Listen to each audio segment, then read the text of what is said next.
मेनू दिखाओ। उपन्यास ऑनलाइन पूरा पढ़े। उपन्यास बिन। उपन्यास मार्शल भगवान असुर अध्याय 21 परिवर्तन। मार्शल भगवान असुर परिवर्तन। पब फ्यूचर द्वारा विज्ञापन। MGA अध्याय 21 परिवर्तन। जल्दी करो और भागो। ये देखकर कि स्थिति ठीक नहीं थी, 3 तलवार गठबंधन के सदस्य भागने लगे। जी। हालांकि उनके भागने से कोई फर्क नहीं पड़ा। हवा में भरी अजीब गैस ने मानो उन्हें अपना लक्ष्य पा लिया था, और बिजली की गति से वह तीनों लोगों की ओर उड़ चली। दूर भागो। ऐसे अजीबोगरीब पदार्थों का सामना करते ही वे तीनों पागलों की तरह अपने हाथों में लोहे की तलवार लहराने लगे, लेकिन गैस के आगे उसका कोई असर नहीं हुआ। गैस का उन पर कोई असर नहीं हुआ और आखिर में गैस उनके दिमाग में घुस गई। उसी क्षण तीनों के चेहरे बदल गए। उन्होंने अपने हाथों में पकड़ी लोहे की तलवारें फेंक दी, सिर ढक लिया और दर्द से कराहने लगे। चू फैंग साफ तौर पर देख सकता था कि उनके चेहरे सफेद से हरे, हरे से बैंगनी हो गए थे, और वे पहले जमीन पर घुटनों के बल बैठे थे, लेकिन फिर वे इधर उधर लौटने लगे। कोई भी बता सकता था कि वे दर्द की भारी लहरों से पीड़ित थे। लेकिन ये दर्दनाक चीख सिर्फ कुछ पलों तक ही रही। बहुत जल्दी ही उन तीनों की सांसें थम गईं और उनके पैर लंगड़े हो गए और वे मर गए। उनके मरने के चेहरे बेहद असामान्य थे। उनके चेहरे सूज गए थे, चेहरे के साथ छिद्रों से खून बह रहा था, उनकी आंखें बाहर निकल आई थीं, और यहां तक कि उनके बाल भी झड़ने लगे थे। ये बहुत ही भयानक था। जी। लेकिन चू फैंग के लिए सबसे अधिक भयावह चीज थी अजीब गैस। तीनों लोगों की दर्दनाक मौत के बाद उनके दिमाग में गई गैस वापस बाहर निकल गई। साथ ही चारों ओर से अजीब गैस धीरे धीरे चू फैंग की ओर तैरने लगी। कृपया मुझे बचाओ। चू फैंग घबरा गया और उसने रहस्यमय बूढ़े आदमी की ओर देखा, क्योंकि उसे पता चला कि गैस बूढ़े आदमी के आसपास के क्षेत्र को छोड़कर हर जगह तैर रही थी। इसका मतलब था कि कमोबेश रहस्यमय चीजें बूढ़े आदमी से डरती थीं। पब फ्यूचर द्वारा विज्ञापन। लेकिन चू फैंग की मदद की पुकार न केवल बूढ़े आदमी की सहानुभूति प्राप्त करने में विफल रही, बल्कि इससे उसके चारों ओर अजीब गैस भी उत्तेजित हो गई और उसी क्षण उन्होंने बिजली की गति से चू फैंग पर हमला कर दिया। लानत है। ये देखकर कि स्थिति ठीक नहीं थी, चू फैंग का शरीर हरकत में आया और वह पागलों की तरह उस बूढ़े आदमी की ओर भागा। वह उस आदमी का इस्तेमाल करके विपत्ति से बचना चाहता था। हालांकि उसने अजीब गैस की गति को कम करके आंका। कुछ कदम दौड़ने के बाद चू फैंग को अपने मस्तिष्क से दर्द की लहर महसूस हुई, जैसे कि कुछ उसकी चेतना में प्रवेश कर गया हो और उसके मस्तिष्क को फाड़ रहा हो। कुछ ही समय बाद दर्द बढ़ता गया और चू फैंग को पहले से ही पता था कि अजीब गैस की एक बड़ी मात्रा उसके मस्तिष्क में प्रवेश कर गई है। वे चीजें उसके शरीर को खा रही थी और असहनीय दर्द ला रही थी। ऐसी परिस्थितियों में चू फैंग के पास प्रतिरोध करने का कोई रास्ता नहीं था और वह बहुत जल्दी जमीन पर गिर गया। वह पहले की तरह ही आगे पीछे लुढ़कने लगा और जोर जोर से चिल्लाने लगा। उस दृश्य को देखते हुए रहस्यमय बूढ़ा व्यक्ति बिल्कुल भी विचलित नहीं हुआ। हालांकि उसके चेहरे पर जो अजीब मुस्कान थी, वह धीरे धीरे फीकी पड़ गई और उसकी जगह निराशा ने ले ली। लेकिन ठीक उसी समय चू फैंग अचानक गुर्राने लगा। उसके सिर से एक सफेद किरण भावर की तरह फैली और उसके चारों ओर घूमने लगी। देखते ही देखते कई मीटर की परिधि में मौजूद सारी अजीब गैस धूल और धुएं की तरह उड़ गई। गुर्राने के बाद चू फैंग बिना शक्ति के जमीन पर लेट गया और बेहोश हो गया। लेकिन वह सफेद किरण भावर उसके साथ घूमती रही। प्रकाश के भावर के संरक्षण में चारों ओर से अजीब गैस चू फैंग के करीब आने की हिम्मत नहीं कर पाए। यहां तक कि पहले की कान भेदने वाली आवाजें भी बहुत गहरी और धीमी हो गईं, जैसे कि वे डर गए हो। उस बदलाव का सामना करते हुए रहस्यमय बूढ़े आदमी के चेहरे पर भाव बदल गए और उसकी दोनों आंखों से सुखद आश्चर्य की झलक उभरी। उसके बाद उसने अपनी बड़ी आस्तीन लहराए और हर जगह एक अजीब सी लहर फैल गई। सारी गैस सफेद हड्डियों में वापस चली गई। जब अजीब गैस गायब हो गई, तो चू फैंग के शरीर के चारों ओर प्रकाश का भावर भी धीरे धीरे चू फैंग के मस्तिष्क में वापस चला गया। लगभग 1000 साल के इंतजार के बाद मैं आखिरकार एक ऐसे व्यक्ति से मिला जो मेरे लिए सही है। मुझे उम्मीद है कि तुम मुझे निराश नहीं करोगे। बूढ़े आदमी का शरीर हिला, हवा में तैरा और फिर धीरे धीरे चू फैंग के सामने सरक गया। उसके बाद उसने अपनी उंगलियां आगे बढ़ाईं और चू फैंग की छाती की ओर इशारा किया। उसकी उंगलियों से कई जुगनू जैसी चमकती हुई वस्तुएं उड़कर चू फैंग की छाती में जा लगी। जब वे चमकती हुई वस्तुएं चू फैंग के कपड़ों से होकर उसके शरीर में प्रवेश कर गईं, तो उसके कपड़े तो सुरक्षित रहे, लेकिन उसकी छाती पर चमक के कई बिंदु दिखाई देने लगे। बूढ़ा आदमी चुपचाप चू फैंग को देखता रहा जब तक कि चू फैंग की छाती से चमक गायब नहीं हो गई, फिर उसने धीरे से अपनी आंखें बंद कर ली। पब फ्यूचर द्वारा विज्ञापन। अचानक बीच में बूढ़े आदमी के साथ एक भयंकर गहरे हरे रंग का तूफान घूमने लगा और तूफान में सार के बिंदु थे जिनमें अतुलनीय भयानक दबाव था। तुरंत इसने पहाड़ी जंगल को अपनी चपेट में ले लिया। अजीब बात यह थी कि तूफान हवा में ऊपर नहीं उठा, बल्कि जमीन में नीचे जाने लगा। आखिरकार वह मिट्टी में गहराई तक चला गया और विशाल सफेद हड्डियां भी गायब हो गईं। हिंसक तूफान के बाद जंगल के सभी फूल, घास और पेड़ किसी भी तरह से नहीं बदले और रात का आसमान भी फिर से धरती को ढक गया। एकमात्र परिवर्तन ये था कि चू फैंग बेहोश हो गया था और तलवार गठबंधन के 3 सदस्य मर गए थे। हल्की हवा चली और हल्की ठंडक आई। उस ठंड ने चू फैंग को भी होश में ला दिया और उसने धीरे से अपनी आंखें खोली। मम्मा, क्या हुआ? क्या मैं सपना देख रहा था? चू फैंग उठकर बैठ गया और अपने दर्द भरे सिर पर हाथ फेरते हुए उसने चारों ओर देखा। उसने पाया कि पहले वाला डरावना दृश्य पूरी तरह से गायब हो गया था और उसे लगा कि पिछला अनुभव केवल एक सपना था। ये सही नहीं है। जब चू फैंग की नजर तलवार गठबंधन के 3 सदस्यों पर पड़ी तो वह अचानक उठ खड़ा हुआ। जब उसने मौत की भयावह स्थितियों को देखा तो उसे पता चल गया कि पिछली घटनाएं वास्तव में घटित हुई थी। ये बहुत डरावना है। इस आध्यात्मिक औषधि पर्वत में ऐसी अजीब जगह क्यों है? 1000 हड्डियों वाला कब्रिस्तान, ये कहां से आया? वह रहस्यमय बूढ़ा आदमी कौन है? चू फैंग पूरी तरह से हैरान था। अब तक जो कुछ भी हुआ वह अकल्पनीय था, क्योंकि जो कुछ भी हुआ वह पहले से ही उसकी सहनीय सीमा से परे था। शशश। ठीक उसी समय चू फैंग ने अचानक कदमों की आवाज सुनी और वह जान गया कि लोग पास आ रहे हैं। स्थिति को देखते हुए चू फैंग पीछे मुड़ा और जंगल में गहरे भाग गया। उसे वहां से चले जाने की आवश्यकता थी, क्योंकि वह लोगों को यह नहीं बता सकता था कि वह 3 तलवार गठबंधन सदस्यों से जुड़ा हुआ है, अन्यथा उसके पास इसे समझाने का कोई तरीका नहीं होगा। वह ये नहीं कह सकता था कि वे किंवदंतियों के अनुसार 1000 हड्डियों वाले कब्रिस्तान में घुस गए थे और फिर तीनों मारे गए, जबकि उसे खरोंच तक नहीं आई थी, है ना?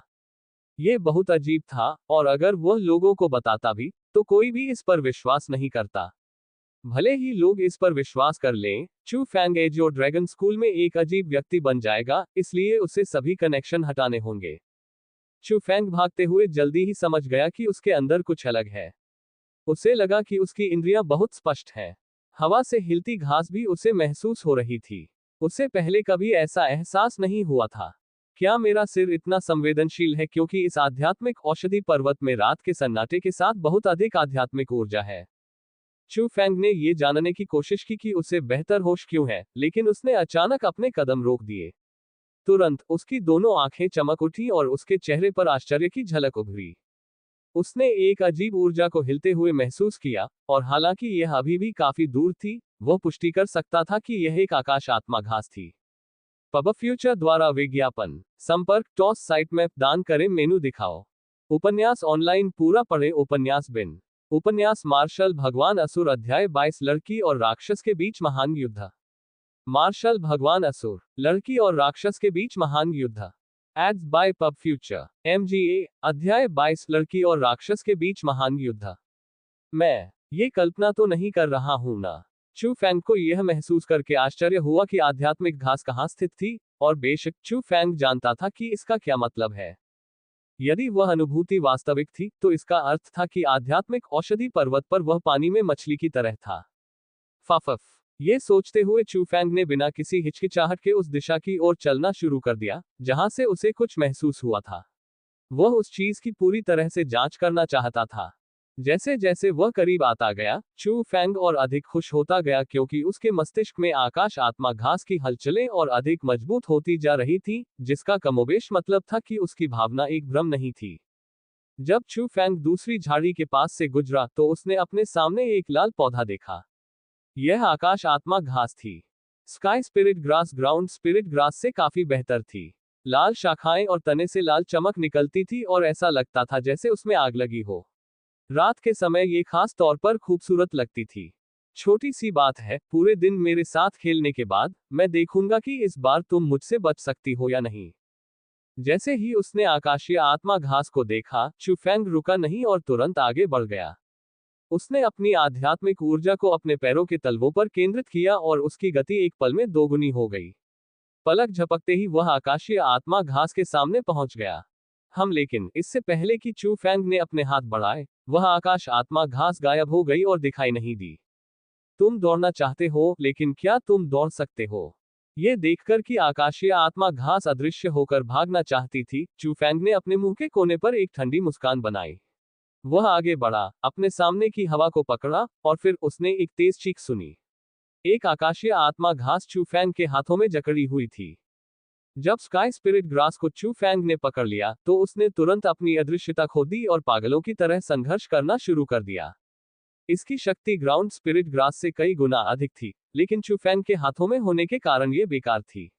अंत में, ये केवल आज्ञाकारी रूप से अपनी आध्यात्मिक प्रकृति खो सकता था और चू फैंग की हथेली में रखी गई आधा इंच की लाल रंग की आध्यात्मिक घास बन सकता था। ऐसा लगता है कि यह निश्चित रूप से एक भ्रम नहीं है। पब फ्यूचर द्वारा विज्ञापन। चू फैंग ने आकाश आत्मा घास को थैले में फेंक दिया और वह अपने दिल में बेहद खुश था।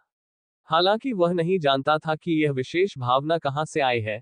चू फैंग के लिए वह इस पर दृढ़ता से भरोसा कर सकता था जब तक, लेकिन एक विचार के साथ चू फैंग के लिए यह सोचना मुश्किल नहीं था कि शक्ति कहां से आई। आखिरकार ये 1000 हड्डियों के कब्रिस्तान में प्रवेश करने के बाद बनी थी, और अजीब गैस का लक्ष्य मस्तिष्क था। इसका मतलब यह था कि यह तर्कसंगत था, भले ही यह अजीब गैस का हमला था जिसने चू फैंग की इंद्रियों को मजबूत बना दिया था। हे, एक और चीज मेरे दरवाजे पर आ गिरी। ठीक उसी समय उसकी आंखें एक बार फिर चमक उठी। एक और आकाशीय आत्मा घास उसकी पहचान सीमा में प्रवेश कर गई। इतनी मजबूत पहचान शक्ति के तहत वस्तुतः कोई भी आकाश आत्मा घास चू फैंग के हाथों से बच नहीं सकती थी।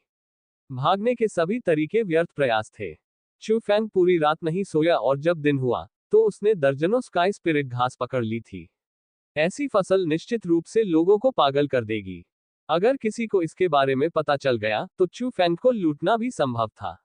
आखिरकार आध्यात्मिक चिकित्सा पर्वत के भीतर शिष्यों के बीच लड़ाइयों और चोरी की संख्या कम नहीं थी।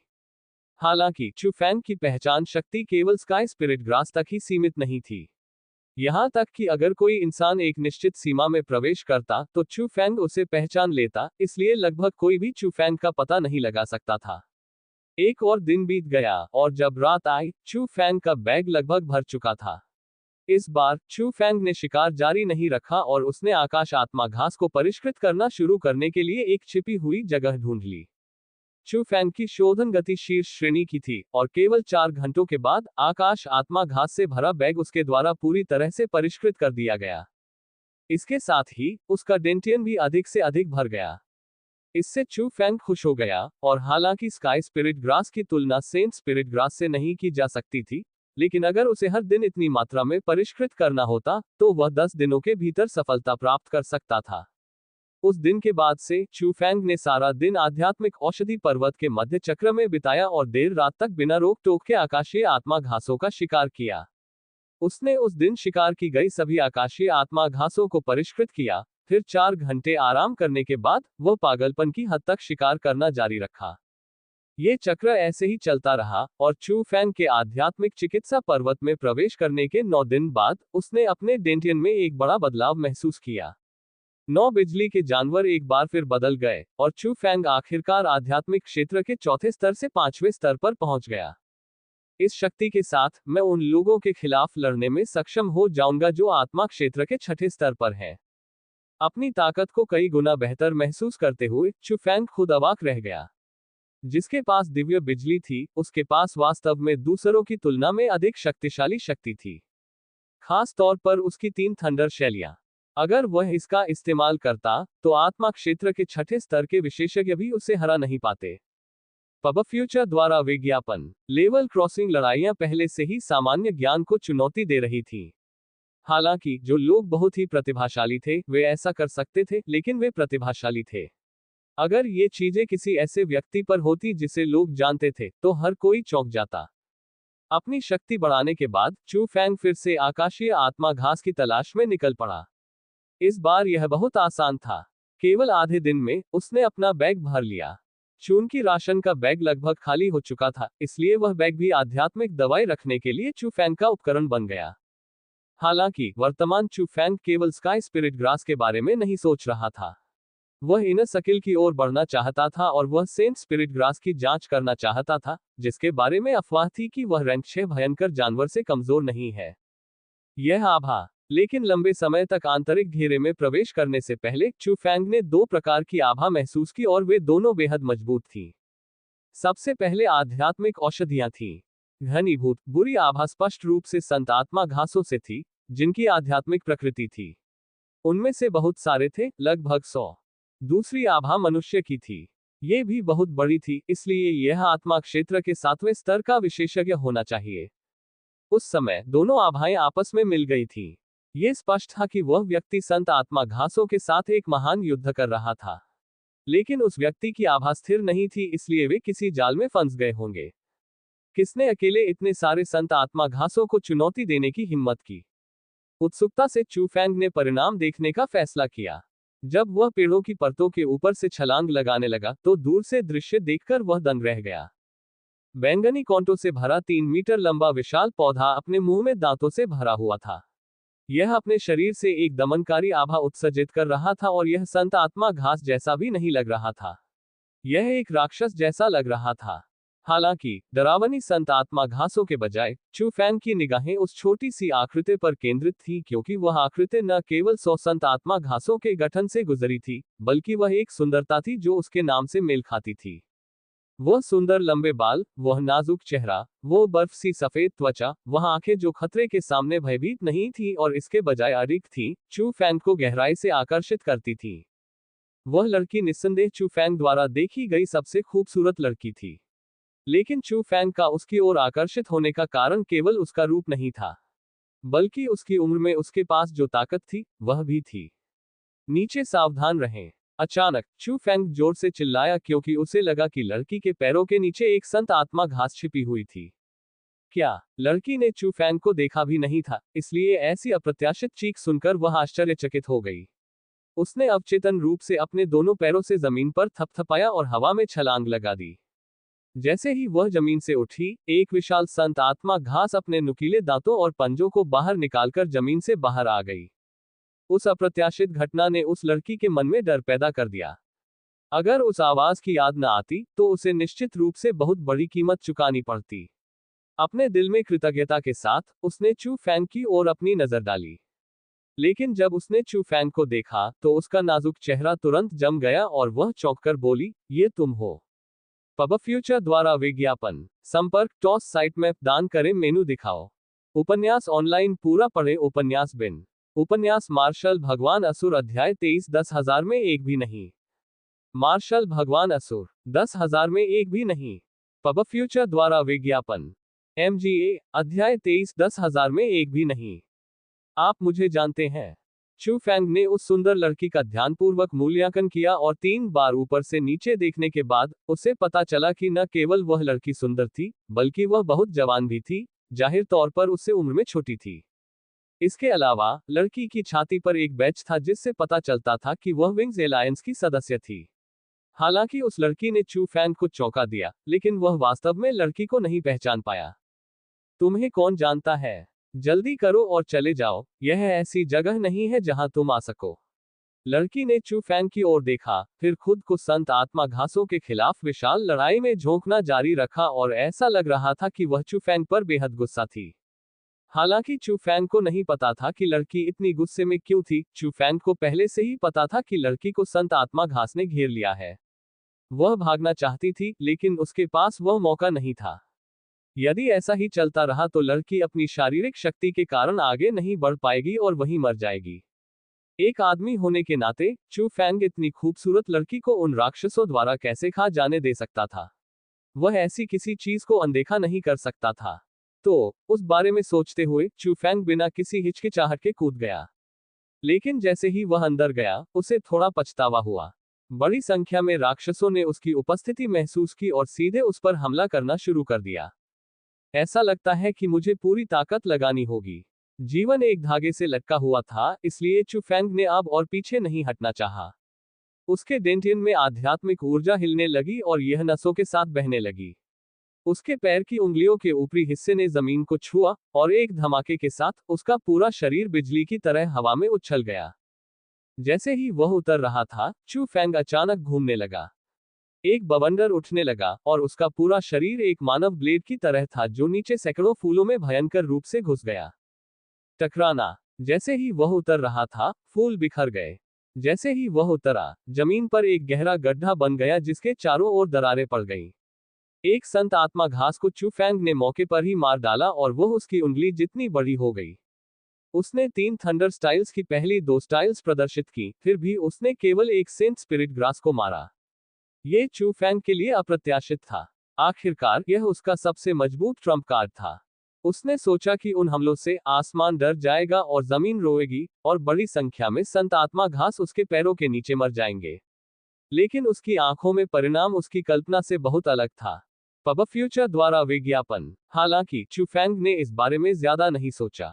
लगभग उसी समय जब वह उतरा, वह अचानक फिर से उछल पड़ा क्योंकि उसे लगा कि कम से कम 3 संत आत्मा घास थे जिन्होंने पीछे से हमला किया था।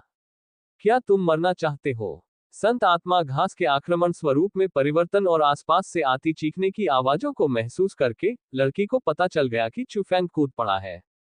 लेकिन जब उसने चू फेंग की दिशा में अपनी नजर डाली, तो वह आश्चर्यचकित हुए बिना नहीं रह सकी।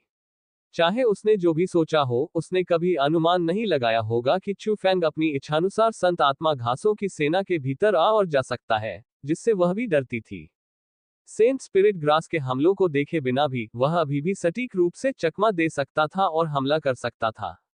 हालांकि वह चू फेंग द्वारा इस्तेमाल किए गए कौशल को नहीं पहचानती थी, फिर भी वह शक्ति से बता सकती थी कि यह कम से कम रैंक 4 का कौशल था। ये लड़का, उसने अभी अभी आत्मा क्षेत्र के 5वें स्तर में प्रवेश किया है और वह पहले से ही रैंक 4 कौशल का उपयोग कर सकता है। लड़की चू फेंग के प्रदर्शन की ओर गहराई से आकर्षित थी। बाईं ओर सावधान रहें। जैसे ही लड़की अचंभित थी, चू फेंग अचानक चिल्लाया। ये सुनकर लड़की अचानक घबरा गई और उसने जल्दी से अपना शरीर घुमाया। एक हथेली से उसने अपना बायां हाथ पकड़ा और कांटेदार बेल को पकड़ लिया। बेलों को पकड़ने के बाद लड़की ने अपनी मुट्ठी बंद की और बेलों को टुकड़ों में तोड़ दिया। एक और हथेली ब्लेड की तरह बाहर निकली और एक ठंडी चमक के साथ उसने संत आत्मा घास को 2 टुकड़ों में काट दिया। ये हथेली की तरह भी नहीं था, ये लोहे के ब्लेड की तरह था। संत आत्मा घास को सटीक रूप से काटने के बाद लड़की और भी हैरान थी। चू फेंग स्पष्ट रूप से उसकी ओर पीट करके देख रहा था, इसलिए वह कैसे देख सकता था कि उसके बाईं ओर एक संत आत्मा घास हमला कर रही थी। जब तक फफफ। ठीक उसी समय चू फेंग बिजली की तरह लड़की के बगल में आ गया। उस समय वह पसीने से लथपथ था और उसके कपड़ों पर खून के धब्बे भी दिखाई दिए। संत आत्मा घास बहुत मजबूत थी और उनकी संख्या बहुत अधिक थी। हालांकि चू फेंग के पास मजबूत पहचान शक्ति और उसकी अतुलनीय रूप से मजबूत 3 थंडर शैलियां थीं, लेकिन जो आत्मा क्षेत्र के 5वें स्तर पर था, वह उनके प्रति थोड़ा कमजोर था। ओई, अगर तुम जिंदा बाहर निकलना चाहती हो, तो मेरी बात मानो। चू फेंग ने लड़की से कहा। तुम चाहते हो कि मैं तुम्हारी बात सुनूं? तुम्हारे सपनों में? लड़की बेहद नाराज थी। बताओ, क्या तुम कुछ समझ रहे हो? मैं तुम्हें बचाने के लिए यहाँ आया था और तुम मेरे साथ ऐसा व्यवहार कर रहे हो। इसके अलावा, क्या आपने यह नहीं देखा कि ये संत आत्मा घास थोड़ी अजीब है? वे अंधाधुंध हमला नहीं करते हैं और उनके पास सख्त समन्वय है। यदि आप उनके साथ आमने सामने जाने वाले हैं, तो आप केवल थक जाएंगे। बकवास। ये तो साफ है। मुझे ये पहले से ही पता था। पब फ्यूचर द्वारा विज्ञापन। हालांकि उसने सतह पर ऐसा कहा था, लेकिन उसके दिल में वह बस यही समझती थी। अगर चू फेंग की याद न होती, तो वह वास्तव में इस पर ध्यान नहीं देती। उसकी ताकत के साथ सेंट स्पिरिट ग्रास को मारना मुश्किल नहीं था। लेकिन यह स्पष्ट था कि वह सेंट स्पिरिट ग्रास की इस भीड़ के सामने असहाय थी। सीधे टकराव की बहुत कम संभावना थी और उसे हमेशा उनके हमलों से बचने की जरूरत थी। अगर तुम सुनना नहीं चाहती तो कोई बात नहीं, क्योंकि मैं यहां से जिंदा ही जा सकता हूं। चू फेंग ने ठंडी सांस ली और जाने के लिए तैयार हो गया। ओई, मत करो। चू फेंग को जाते देख लड़की घबरा गई। उसने पहले ही चू फेंग की क्षमता देख ली थी, इसलिए उसे कोई संदेह नहीं था कि चू फेंग सफलतापूर्वक भाग सकता है। हालांकि वह नहीं भाग पाए, इसलिए उसने तुरंत कहा, मैं तुम्हारी बात मानूंगी। हे है। लड़की के प्यारे आज्ञाकारी रूप को देखकर चू फेंग ने हंसते हुए कहा, यह बेहतर है। चू फैंग को खुद पर इतना गर्व करते देख लड़की का मुंह फूल गया। हालांकि उसकी ताकत चू फैंग से ज्यादा थी, लेकिन वह जानती थी कि अगर उसे बचना है तो उसे चू फैंग पर भरोसा करना होगा। उन दोनों ने समन्वय करने की पूरी कोशिश की और चू फैंग के आदेश के तहत लड़की की ताकत वास्तव में प्रदर्शित हुई। लगभग 100 संत आत्मा घासों को केवल 1 घंटे में दोनों लोगों द्वारा पूरी तरह से नष्ट कर दिया गया। विशाल युद्ध के बाद चू फैंग ने युद्ध के मैदान की सफाई शुरू कर दी। बेशक जमीन को भरने वाली संत आत्मा घास में उसका भी हिस्सा था। हालांकि मुख्य शक्ति लड़की थी, लेकिन वह मुख्य दिमाग था। क्या इस आदमी ने रहस्यमय तकनीकों में प्रशिक्षण लिया है? चू फैंग को देखकर जो खुशी से संत आत्मा घास उठा रहा था, बगल में बैठी मोटी सांस लेती लड़की ने बड़बड़ाना शुरू कर दिया। सबसे पहले आत्मरक्षा के लिए चू फैंग लगातार रैंक 4 कौशल का उपयोग कर रहा था। हालांकि रैंक 4 कौशल मजबूत थे, लेकिन उन्होंने बहुत सारी आध्यात्मिक ऊर्जा का उपभोग किया। अधिकांश लोग अपनी आध्यात्मिक ऊर्जा समाप्त होने से पहले इसे केवल कुछ बार ही उपयोग कर सकते थे। हालांकि इतने लंबे समय तक इसका इस्तेमाल करने के बाद चू फैंग को थकावट का कोई एहसास भी नहीं हुआ। इसके अलावा सेंट स्पिरिट ग्रास को हराने के लिए स्पिरिट दायरे की अपनी 5वीं लेवल की शक्ति का उपयोग करने में सक्षम होना, जो रैंक 6 भयंकर जानवर के बराबर था, एक समस्या का संकेत था। यह था कि चू फैंग ने रहस्यमय तकनीकों में प्रशिक्षण लिया होगा। रहस्यमय तकनीकें। वे रहस्यमय तकनीकें थी। साधक अधिक आध्यात्मिक ऊर्जा एकत्र करने, आध्यात्मिक औषधि को तेजी से परिष्कृत करने में सक्षम थे, जिससे डेंटियन में आध्यात्मिक ऊर्जा अधिक समृद्ध हो गई और युद्ध क्षमताएं सामान्य लोगों की तुलना में कई गुना अधिक मजबूत हो गईं। लेकिन रहस्यमय तकनीकें बहुत कम थीं, और यहां तक कि एजियो ड्रैगन स्कूल में भी केवल कुछ ही थीं। उन्हें केवल मुख्य शिष्यों को साधना के लिए प्रदान किया गया था और आंतरिक दरबार के शिष्यों के पास उन्हें छूने का भी कोई तरीका नहीं था।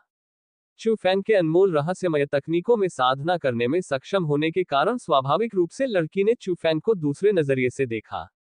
हालांकि वह नहीं जानती थी कि चू फैंग की आध्यात्मिक ऊर्जा इतनी मजबूत क्यों थी। ये किसी रहस्यमय तकनीक की वजह से नहीं था। यह उसके डेंटियन में मौजूद दिव्य बिजली की वजह से था। ऐसा लगता है कि न केवल आपकी आत्मिक शक्ति प्रभावशाली है, बल्कि आपके पास भरपूर आध्यात्मिक ऊर्जा भी है। लड़की खड़ी हुई और अपने दोनों हाथों को पीठ के पीछे रखकर चू फैंग के पास चली गई।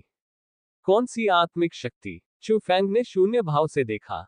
अभी भी मूर्ख बन रही हो। यदि तुम्हारे पास आत्मा शक्ति नहीं होती, तो तुम संत आत्मा घासों के हमले को स्पष्ट रूप से कैसे देख पाती? लड़की ने खाली नजरों से चू फैंग की ओर देखा। तुम मेरी पहचान शक्ति के बारे में बात कर रहे हो? चू फैंग चौंक गया, क्योंकि वह जानता था कि लड़की का क्या मतलब था। पता लगाने की शक्ति। मेरे भगवान, आपने आत्मा शक्ति को पता लगाने की शक्ति कहा।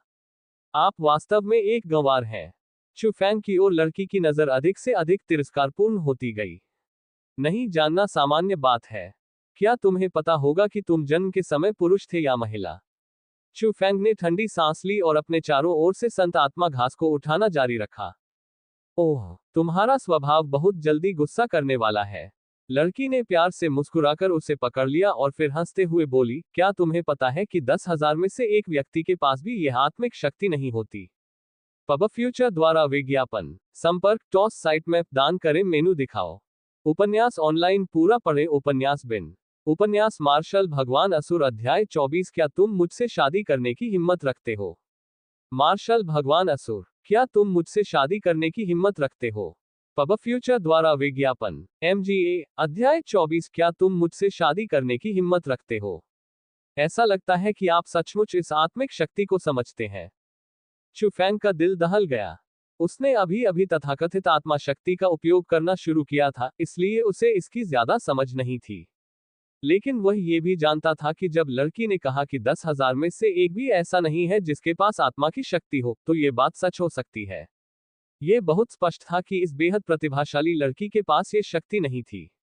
इसके अलावा उसके प्रति उसका व्यवहार 180 डिग्री बदल गया, जिससे पता चला कि यह आत्मिक शक्ति काफी प्रभावशाली चीज थी जो साधारण लोगों के पास नहीं थी। लेकिन हाँ, जरूर, आत्मा की शक्ति स्वर्ग की कृपा है। ये प्रकृति द्वारा लाई जाती है और साधना द्वारा अप्राप्य है। जिन लोगों में आत्मिक शक्ति होती है, उन्हें मनुष्य के भीतर का ड्रैगन कहा जा सकता है। न केवल उनकी साधना प्रतिभा अत्यंत प्रबल होगी, बल्कि उनका अवलोकन भी बेजोड़ होगा। कोई आश्चर्य नहीं कि मेरी बड़ी बहन ने आपको देखा और हमारे विंग्स एलायंस से आपको आमंत्रित करने के लिए कहा। आपकी बड़ी बहन। मैं अपना परिचय देना भूल गई।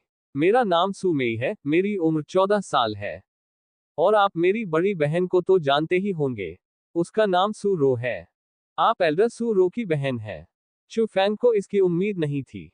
उसके सामने खड़ी लड़की शुद्ध और प्यारी थी, लेकिन वह सु रो बेहद आकर्षक थी।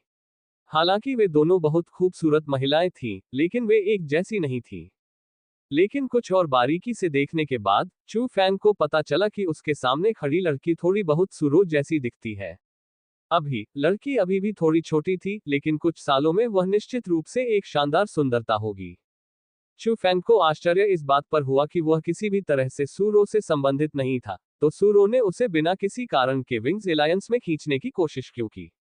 क्या यह इसलिए था कि परीक्षा के दिन ही उसकी ताकत उजागर हो गई थी? कुछ और सावधानी बरतने के बाद वह संभावना सामने आई। आखिरकार सूरो की ताकत बहुत गहरी थी और भूमिगत महल में तंत्र की परतें थीं। वह शिष्यों को धोखा देने में सक्षम हो सकता था, लेकिन बड़ों को धोखा देने में वास्तव में काफी कठिनाई होगी। क्या ये बहुत आश्चर्यजनक है? लेकिन वास्तव में इसमें कुछ भी आश्चर्यजनक नहीं है। मेरी बहन ने देखा कि तुम एक प्रतिभाशाली व्यक्ति हो, इसलिए वह तुम्हें थोड़ा विकसित करना चाहती थी। पब फ्यूचर द्वारा विज्ञापन। मेरे अवलोकन से आपके पास विंग्स एलायंस में शामिल होने की योग्यता है। विंग्स एलायंस के सदस्यों में से एक के रूप में मैं आधिकारिक तौर पर आपको इसमें शामिल होने के लिए आमंत्रित करता हूं। उस बिंदु पर बोलते हुए सु मेई ने अपनी आंखें मूंद ली और चू फैंग को एक अतुलनीय मीठी, साफ, शुद्ध मुस्कान दी। पहले तो सु मेई चू फैंग को बहुत नापसंद करती थी, और इसका कारण स्पष्ट रूप से यह था कि चू फैंग ने विंग्स एलायंस के निमंत्रण को अस्वीकार कर दिया था। चू फैंग इतिहास में पहला व्यक्ति था जिसने विंग्स एलायंस के निमंत्रण को अस्वीकार कर दिया था। लेकिन ये जानते हुए कि चू फैंग के पास अत्यंत दुर्लभ आत्मिक शक्ति थी, वह ये भी जानती थी कि जिस स्थान पर सु रो की नजर थी वह स्वाभाविक रूप से आत्मिक शक्ति थी। वह जो जानती थी उसके अनुसार पूरे बाहरी प्रांगण में एक भी व्यक्ति के पास आत्मिक शक्ति नहीं थी और यह एक किंवदंती की तरह था। संक्षेप में, जिस किसी व्यक्ति के पास आत्मा की शक्ति होगी, उसके पास भविष्य में असीमित उपलब्धियां होंगी और वह एक अत्यंत शक्तिशाली व्यक्ति बनने के लिए किस्मत में होगा। इसलिए चू फैंग जैसे व्यक्ति को वह स्पष्ट रूप से जाने नहीं दे सकती थी और उसे आकर्षित करने के लिए वह सब कुछ करती थी जो वह कर सकती थी। सु मेई की प्यारी मुस्कान देखकर चू फैंग को पता चल गया कि लड़की अपनी खूबसूरती से उसे अपने साथ जोड़ना चाहती है। ऐसी खूबसूरती के सामने चू फैंग का दिल न पिघलना नामुमकिन था, इसलिए वह पहले तो मुस्कुराया, लेकिन फिर दृढ़ता से बोला, मैं मना करता हूं। तुम कमीने हो। चू फैंग की बातें सुनकर सु मेई को इतना गुस्सा आया कि वह उछल पड़ी। पहले वाली नम्रता तुरंत गायब हो गई और उसने गुस्से में अपने दांत काटे और चू फैंग की ओर इशारा करते हुए गुस्से से कहा, चू फैंग, तुम खुद को क्या समझते हो? कितने लोग विंग्स एलायंस में शामिल होना चाहते हैं, लेकिन हम उन्हें मना कर देते हैं। आज मैं तुम्हें व्यक्तिगत रूप से आमंत्रित करता हूं, फिर भी तुमने मना कर दिया। क्या तुम्हारा दिमाग किसी दरवाजे से बंद है? तो क्या हुआ अगर आपके पास आत्मा की शक्ति है? अंत में आप आत्मा के दायरे के 5वें स्तर पर हैं। ये विंग्स एलायंस के लोगों के बराबर भी नहीं है।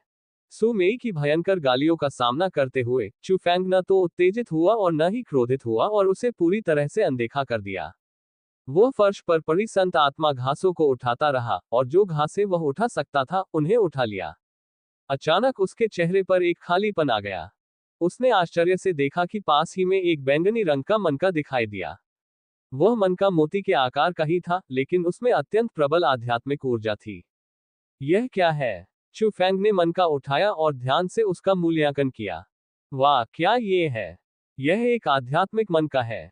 उस बैंगनी चमकदार मनके को देखकर सु मेई जल्दी से दौड़ी और उसकी आंखें चमक उठी। तुम इस चीज को पहचानते हो? चू फैंग ने उत्सुकता से पूछा। बेशक मैं करता हूँ। ये सर्वोच्च गुणवत्ता वाली आध्यात्मिक औषधि है, आध्यात्मिक मनका। कई सौ संत आत्मा घासों में से केवल एक ही आध्यात्मिक मनका बन सकता है।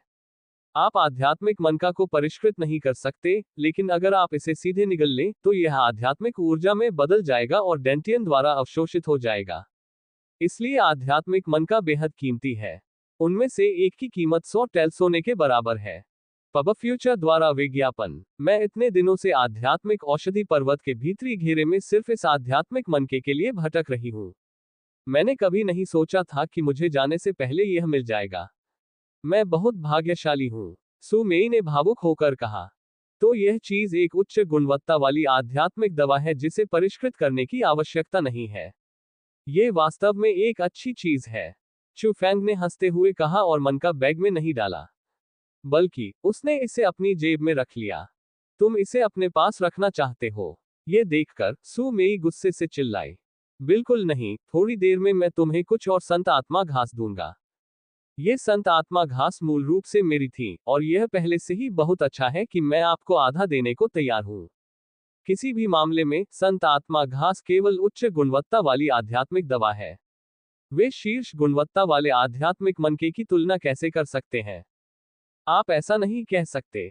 अगर मैं नहीं होता तो आप पहले ही उन संत आत्मा घासों द्वारा दो भागों में विभाजित हो चुके होते। आप यहाँ खड़े होकर मेरे साथ इन संत आत्मा घासों को कैसे विभाजित कर सकते हैं? आप, सु मेई ने गुस्से में अपने दांत भींच लिए, फिर भी वह लाचार थी। हालांकि चू फैंग की हरकतें बहुत ही घटिया थीं, फिर भी वह चू फैंग को विंग्स एलायंस में शामिल करना चाहती थी, इसलिए वह सिर्फ सह सकती थी। उसके बाद चू फैंग ने थोड़ा गिनती की और अपनी जेब में आध्यात्मिक मनका को छोड़कर उसने कुल 78 संत आत्मा घास एकत्र की। ये बिल्कुल अकल्पनीय संख्या थी। इसके अलावा इन संत आत्मा घासों में निहित आध्यात्मिक ऊर्जा बहुत समृद्ध थी। वे बहुत उच्च गुणवत्ता वाले थे, और वे चू फैंग द्वारा पहले परिष्कृत किए गए लोगों की तुलना में बहुत बेहतर थे। चू फैंग ने केवल 30 लिए और 48 सु मेई के लिए छोड़ दिए। वह महसूस कर सकता था कि उसकी जेब में आध्यात्मिक ऊर्जा कम से कम 50 संत आत्मा घास के बराबर थी। इसलिए भले ही इसे इस तरह से विभाजित किया गया हो, फिर भी उसने बहुत कुछ हासिल किया। लेकिन चू फैंग को उम्मीद नहीं थी कि सु मेई ने सिर्फ 40 लिया और उसके साथ ही चू फैंग के पास 38 हो गए। सु मेई का मतलब बहुत साफ था। वह चू फैंग को 3-8 होने का श्राप दे रही थी। TN 3-8 एक अपमान है। चू फैंग उसके काम को बचकाना ही कह सकता था। शाप देने के लिए 8 संत आत्मा घास देना वास्तव में एक बेकार की बात थी, क्योंकि एक संत आत्मा घास की कीमत 1 ताइल सोने के बराबर थी। 1 ताइल सोना 100 ताइल चांदी के बराबर था। यह एक साधारण परिवार के लिए कपड़े या भोजन की चिंता किए बिना अपना जीवन गुजारने के लिए पर्याप्त था। लड़की, तुम मेरा पीछा क्यों कर रही हो? तुम मुझ पर फिदा नहीं हुई, है ना? संत आत्मा घासों को विभाजित करने के बाद चू फैंग ने आध्यात्मिक चिकित्सा पर्वत को छोड़ने का फैसला किया। 10 दिन पूरे हो चुके थे और उन्हें आकाश के अंधेरा होने से पहले आंतरिक चक्र को छोड़ने की जरूरत थी। लेकिन चू फैंग को उम्मीद नहीं थी कि सु मेई उसका पीछा करेगी। सच कहूं तो उनके साथ चलने वाले ऐसे खूबसूरत व्यक्ति का होना बहुत संतोषजनक बात थी। लेकिन चलते चलते उन्हें बहुत से लोग मिले। जब चू फैंग की ओर हर तरह की नफरत भरी नजरें डाली गईं, तो उसे अच्छा नहीं लगा। उसे लगा कि सु मेई जानबूझकर उसके प्रति नफरत ला रही है। मैं वास्तव में तुम्हारे प्यार में पड़ गई हूं। क्या तुम मुझसे शादी करने की हिम्मत करोगे? लेकिन जब सु मेई ने हंसते हुए ये शब्द कहे, तो चू फैंग तुरंत अराजकता में आ गया। पब फ्यूचर द्वारा विज्ञापन संपर्क टॉस साइट मैप दान करें। मेनू दिखाओ। उपन्यास ऑनलाइन पूरा पढ़े। उपन्यास बिन। उपन्यास मार्शल भगवान असुर अध्याय 25 उग्र सु मेई। मार्शल भगवान असुर द फ्यूरियस सु मेई। MGA अध्याय 25 उग्र सु मेई। चू फैंग ने कभी नहीं सोचा होगा कि छोटी लड़की इतनी पवित्र लगती है, फिर भी इतनी बेबाक है। चाहे आप कुछ भी कहें, वह अभी भी एक छोटी सी सुंदरता थी, तो वह बिना सोचे समझे ऐसी बातें कैसे कह सकती है? तुमसे शादी करूं? मैं हिम्मत क्यों नहीं करूंगा? लेकिन चू फैंग पीछे नहीं हटा। उसने अपने कदम रोक लिए, अपना हाथ अपनी ठोड़ी के नीचे रखा, अपनी आंखों से ऊपर नीचे देखा और अपने सामने की सुंदरता का गंभीरता से मूल्यांकन किया। तभी उसे पता चला कि सु मेई की उम्र भले ही ज्यादा ना हो, लेकिन उसका विकास काफी अच्छा था। उसके अच्छे उभार और खूबसूरत कर्व्स ने वाकई लोगों को उत्तेजित कर दिया। तुम्हारी हिम्मत शादी करने की है, पर मेरी नहीं। कमबख्त गुंडे। चू फैंग की दुष्ट निगाहों से देखते हुए सु मेई उस चेहरे को संभाल नहीं पाई।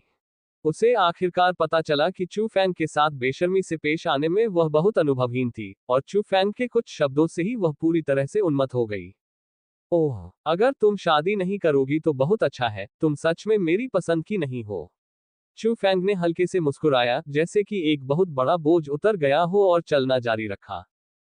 तुम कमीने। सु मेई की गुस्से भरी आवाज उसके पीछे से आई।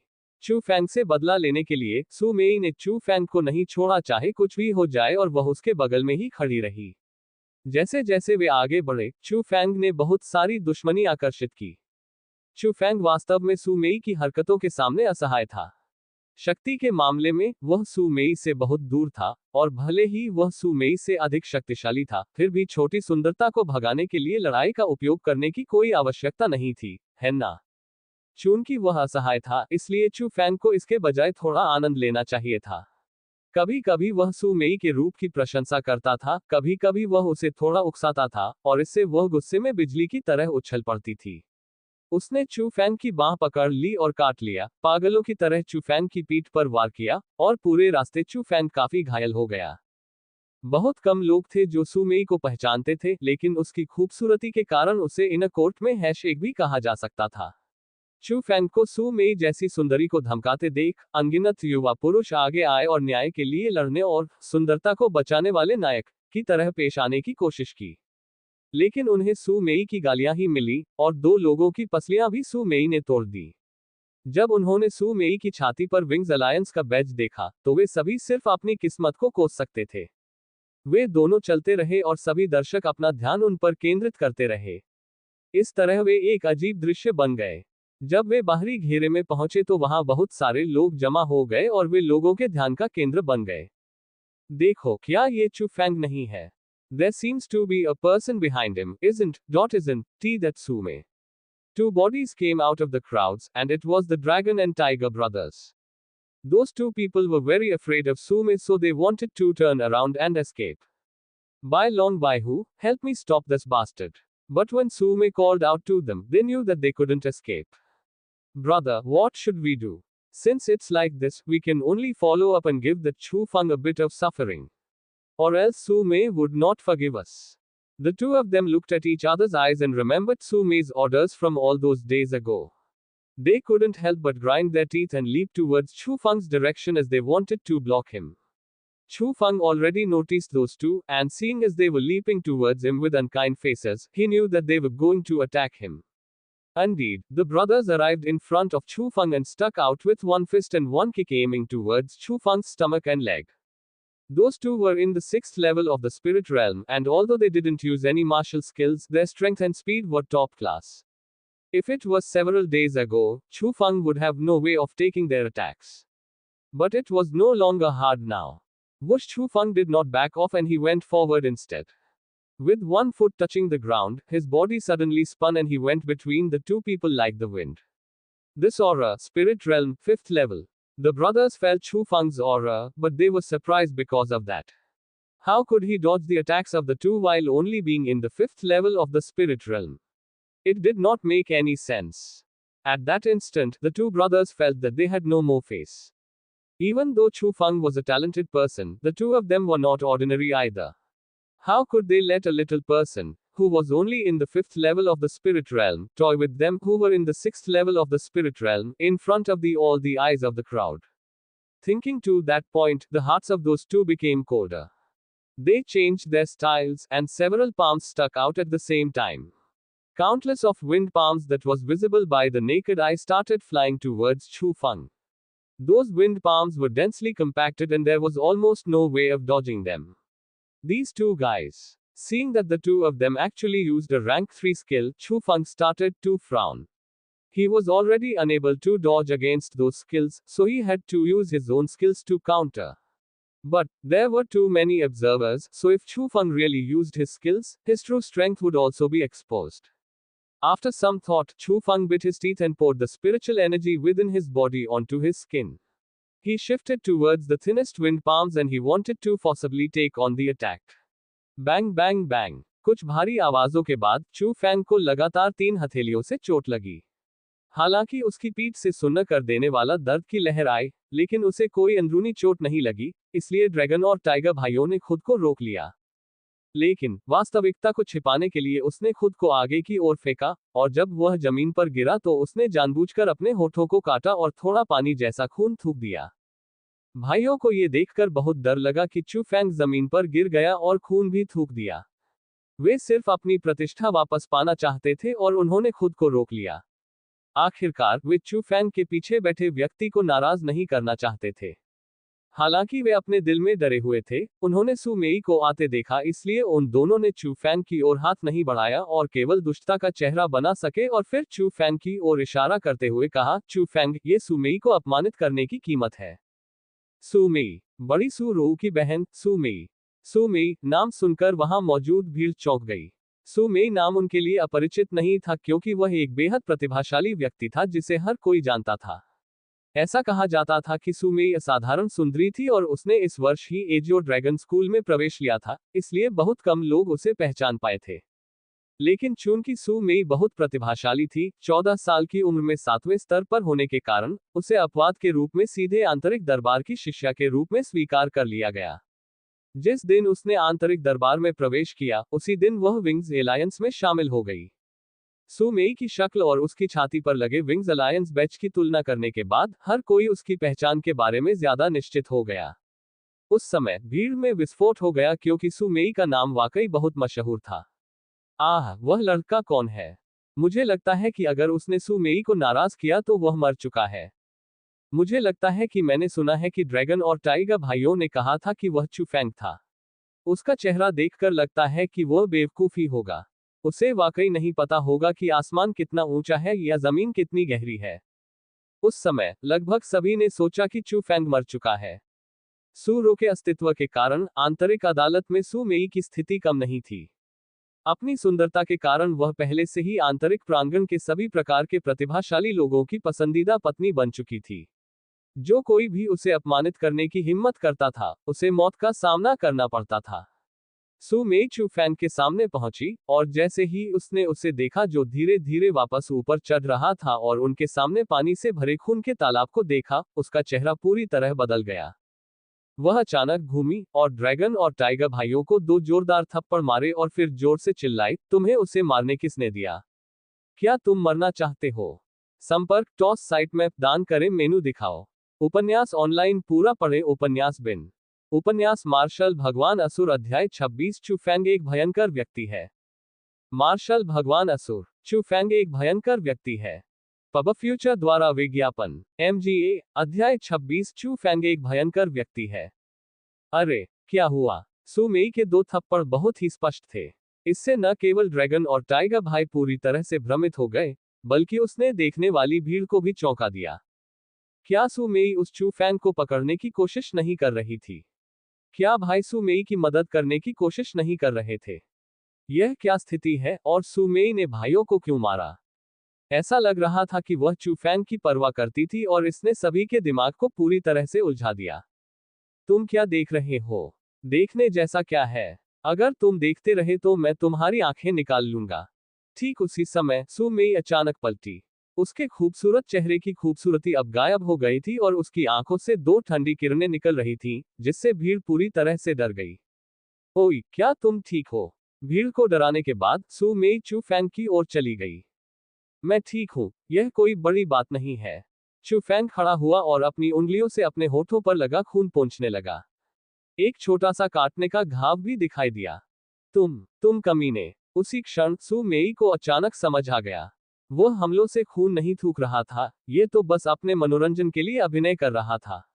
और वह अभिनय इतना वास्तविक था कि उसने उसे धोखा भी दिया। उस समय, उस पल, सु मेई वास्तव में कूदना चाहती थी और चू फैंग के चेहरे को तब तक खरोचना चाहती थी जब तक कि वह फूलों से भर न जाए, लेकिन वह अभी भी उसे रस्सी से बांधना चाहती थी, इसलिए उसने सहन किया। वह मुड़ी, भाइयों की ओर देखा और फिर कहा, मेरे पीछे आओ।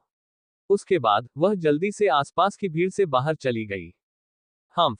उस समय ड्रैगन और टाइगर भाई गुस्से से भरे हुए थे। आप इसे चाहे जो भी कहें, वे अभी भी आंतरिक प्रांगण में प्रसिद्ध लोग थे, और भीड़ के सामने सु मेई के थप्पड़ के बाद उनके चेहरे पर कोई भाव नहीं था। लेकिन सु मेई की हैसियत के कारण वे सु मेई को कुछ भी करने की हिम्मत नहीं कर पाए। उनकी ताकत भी उससे बहुत दूर थी।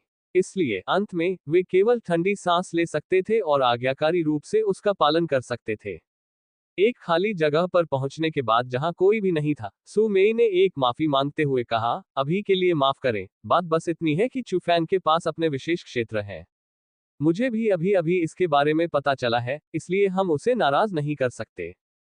सु मेई भाइयों को बताना चाहती थी कि चू फैंग के पास आत्मिक शक्ति थी और बहुत संभव है कि उसने रहस्यमय तकनीकों में साधना की हो, लेकिन यह विचार करने के बाद कि ये चू फैंग के रहस्य थे, उसने पूरी सच्चाई नहीं बताई। सु मेई की बातें सुनकर भाइयों ने एक साथ गहराई से सोचा। सु मेई का अच्छा प्रभाव पाने में चू फैंग को क्या महारत हासिल थी? और सु मेई और दोनों भाइयों के चले जाने के बाद चू फैंग बहुत ऊब गया था। इसलिए उसने अपने कपड़े ठीक किए और भीड़ से बाहर निकल गया।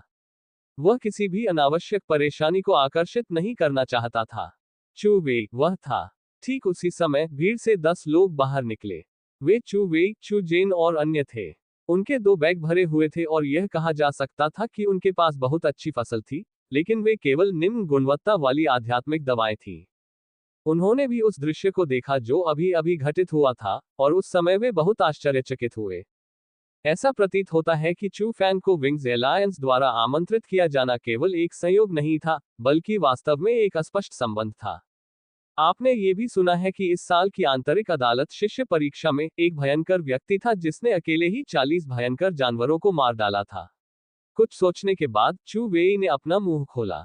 बेशक हमने इसके बारे में सुना है। वह आदमी वाकई बहुत ताकतवर था, और वह एक ऐसा किरदार है जिसकी अंदरूनी अदालत में बहुत चर्चा होती है। लेकिन उसने खुद को बहुत अच्छी तरह से छिपाया था, इसलिए कोई नहीं जानता कि वह कौन है। जब हर कोई उस व्यक्ति का जिक्र कर रहा था तो उसकी तारीफों का कोई अंत नहीं था।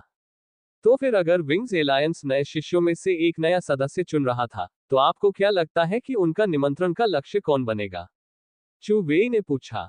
बेशक ये वही उग्र व्यक्ति होगा। भीड़ के भी यही विचार थे। चू वेई, क्या तुम्हारा मतलब है? अचानक एक व्यक्ति ने इस पर प्रतिक्रिया व्यक्त की। आखिरकार आज तक विंग्स एलायंस द्वारा आमंत्रित किया गया एकमात्र नया शिष्य चू फैंग था। लेकिन उनके लिए चू फैंग को उस मूर्ति जैसे भयंकर व्यक्ति से जोड़ना लगभग असंभव था। तो इसीलिए एक व्यक्ति ने इसे अस्वीकार कर दिया, असंभव। चू फैंग इतना उग्र व्यक्ति कैसे हो सकता है? क्या तुम सच में चू फैंग को समझते हो? एज और ड्रैगन स्कूल में प्रवेश करने के बाद से तुमने चू फैंग को केवल इसलिए चिढ़ाया है क्योंकि वह आंतरिक प्रांगण में प्रवेश नहीं कर सकता था। उसकी असली ताकत कौन जान सकता है? हम चू वेई के शब्दों से सभी चुप हो गए और कुछ भी नहीं बोल पाए क्योंकि उसके शब्द सत्य थे। जब से वे छोटे थे तब से वे चू फैंग को नीची नजर से देखते थे और महसूस करते थे कि वह चू परिवार का हिस्सा नहीं है। फिर भी उसने चू परिवार का हिस्सा होने का खिताब लटकाया और वे उसे बेशर्म समझते थे। चू फैंग को अपमानित करने और उसे नीचा दिखाने के अलावा कोई भी उसे सही मायने में नहीं जानता था। मैं चू वेई की बातों से सहमत हूँ। ठीक उसी समय चुप चू जेन ने आखिरकार कहा, हम सभी ने चू फैंग को कम आंका और इस वजह से मेरे भाई चू चेन को इसकी कीमत चुकानी पड़ी। मुझे उम्मीद है कि आप लोग अब चू फैंग को नाराज नहीं करेंगे, वरना आपको निश्चित रूप से इसका पछतावा होगा। इतना कहकर चू जेन पहले चला गया। चू वेई और बाकी लोग भी गहरी सोच में डूब गए क्योंकि उन्हें भी पता था कि चू चेंग ने आध्यात्मिक चिकित्सा शिकार में भाग क्यों नहीं लिया। सड़क पर कुछ जल्दी करने के बाद चू फैंग आखिरकार आध्यात्मिक चिकित्सा पर्वत से बाहर निकलकर प्रवेश द्वार पर चौक पर पहुंच गया। उस समय वहां पहले से ही बड़ी संख्या में आंतरिक दरबार के शिष्य एकत्र हुए थे। बहुत से लोगों की फसल खराब नहीं थी और चौक बहुत जीवंत था क्योंकि लोग आध्यात्मिक चिकित्सा पर्वत में हुई दिलचस्प चीजों के बारे में बात कर रहे थे। चू फैंग, एक जानी पहचानी आवाज आई और चू युए का मैदान पास से उसे देख रहा था। चू यू के समूह में 11 लोग थे और चू यू और 2 अन्य चू परिवार के सदस्यों के अलावा बाकी लोग वे थे जो बाद में चू गठबंधन में शामिल हो गए थे। वे लोग चू फैंग के प्रति बहुत विनम्र थे, इसलिए चू फैंग का उन पर प्रभाव बुरा नहीं था। चूंकि उसने उन्हें देखा था, इसलिए स्वाभाविक रूप से वह उनके पास गया और उनका अभिवादन किया। ओह, चू फैंग की फसल खराब नहीं है, तुम्हें तो 2 पूरे बैग मिल गए। हाँ, ये बहुत प्रभावशाली है कि एक व्यक्ति को हम सभी से ज्यादा मिला। हमें नहीं पता था कि कौन सी आध्यात्मिक दवाएं थीं, इसलिए दिखावे के लिए हमारे पास यहाँ कुछ खरपतवार है। हाँ हाँ। लेकिन जैसे ही चू फैंग करीब पहुंचा, चू परिवार के 2 अन्य सदस्य चू फैंग के बैग पर व्यंग्यात्मक ढंग से बोल रहे थे। उन्हें विश्वास नहीं हो रहा था कि चू फैंग अकेले ही उन 11 लोगों से ज्यादा लोगों को इकट्ठा कर सकता है। ये देखकर चू युए डांटना चाहती थी, लेकिन उसे बोलने भी नहीं दिया। चू फैंग ने पहले कहा, चू युए, तुम लगभग आत्मा क्षेत्र के 5वें स्तर तक पहुंच जाओगी, है ना? इसे छोटे भाई का सम्मान समझो।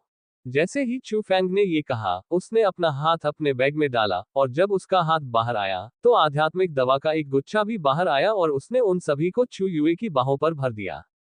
चू यू, मुझे कुछ काम करने हैं, इसलिए मैं पहले निकलूंगा। चू युए चू फैंग की अचानक हरकतों से दंग रह गई। जब वह होश में आई, तो चू फैंग पहले ही बहुत दूर जा चुका था। वह केवल ये देख सकती थी कि उसके आसपास के लोग आश्चर्य से उसकी बाहों को देख रहे थे और उनकी आंखें प्रशंसा से भरी हुई थीं। उसने नीचे देखा और तुरंत चू युए अचंभित रह गई। उसकी बाहों में 13 लाल आध्यात्मिक दवाइयां थीं। वे कम गुणवत्ता वाली ग्राउंड स्पिरिट घास नहीं थी। वे मध्यम गुणवत्ता वाली स्काई स्पिरिट घास थी। कोई भी शांत नहीं रह सका क्योंकि उन्होंने चू फैंग के बैग के बारे में सोचा जो संभवतः इन आकाश आत्मा घासों से भरे हुए थे। बेशक, अगर उन्हें पता चले कि चू फैंग के दूसरे बैग में संत आत्मा घास भरी हुई है, तो कई लोगों के मन में मरने के विचार भी आएंगे। संपर्क टॉस साइट मैप दान करें मेनू दिखाओ। उपन्यास ऑनलाइन पूरा पढ़े उपन्यास बिन। उपन्यास मार्शल भगवान असुर अध्याय 27 अजीब निशान। मार्शल भगवान असुर अजीब निशान MGA अध्याय 27 अजीब निशान। चूयू, ऐसा लगता है कि आपकी फसल खराब नहीं है। चू वेई की आवाज आए और उसका समूह भी धीरे धीरे वहां आ गया। यह है, तुम लोग गए और आकाश आत्मा घास का शिकार किया, और तुम्हें बहुत सारी मिल भी गईं। जब चू वेई और अन्य लोग आए और चू यू की बाहों में आकाश आत्मा घास को देखा, तो वे पूरी तरह से चौंक गए। एक स्काई स्पिरिट ग्रास की कीमत 20 ग्राउंड स्पिरिट ग्रास के बराबर थी। इसलिए चू यू की बाहों में मौजूद 13 स्काई स्पिरिट ग्रास पहले से ही चू वेई और बाकी लोगों की हर चीज से ज्यादा कीमती थी। नहीं, ये हमारे द्वारा शिकार नहीं किए गए थे। ये मुझे चू फैंग द्वारा दिए गए थे। चू यू ने ये कहते हुए, उसने 13 आकाश आत्मा घासों को अपनी कमर के पस में ठूंस लिया। जब उसने ये हरकत की, तो लगभग सभी लोग प्रशंसा से लथपथ हो गए। खास तौर पर वे दो लोग जिन्होंने पहले चू फैंग को अपमानित किया था। यहां तक कि टोफू से टकराकर मरने का भी उनका दिल कर रहा था। TN, इसका शाब्दिक अनुवाद नहीं किया गया है, लेकिन यह अजीब लगता है। ऐसा इसलिए था क्योंकि अभी अभी चू फैंग को उकसाना ऐसा था जैसे दो तांबे के सिक्कों वाले भिखारी कमर पर हजारों सिक्के रखने वाले अमीर व्यक्ति के सामने अपनी संपत्ति का बखान कर रहे हो। ये बेहद हास्यास्पद था। चू यू, तुम कह रही हो कि ये तुम्हें चू फैंग ने दिए थे? क्या ये संभव है कि? चू वेई और अन्य लोगों के चेहरे का सारा रंग उड़ गया क्योंकि उन्हें अचानक चू फैंग के बैग याद आ गए जो बहुत भरे हुए थे। चू वेई, चू यू, कुछ हुआ? चू फैंग है। उस समय चूजू और अन्य लोग जल्दी से भागे और उसका चेहरा बेहद बदसूरत था। चूजू, क्या हुआ? क्या चू फैंग ने तुम्हें धमकाया? जैसे ही उन्होंने चूजू की उपस्थिति देखी, ऐसा लग रहा था जैसे उसने अपनी आत्मा खो दी है और चू गाओ के पैर पर चोटें थी।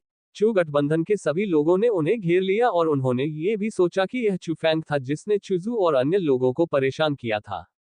और जब चूजू ने घटित घटनाओं का वर्णन किया तो सभी चुप हो गए।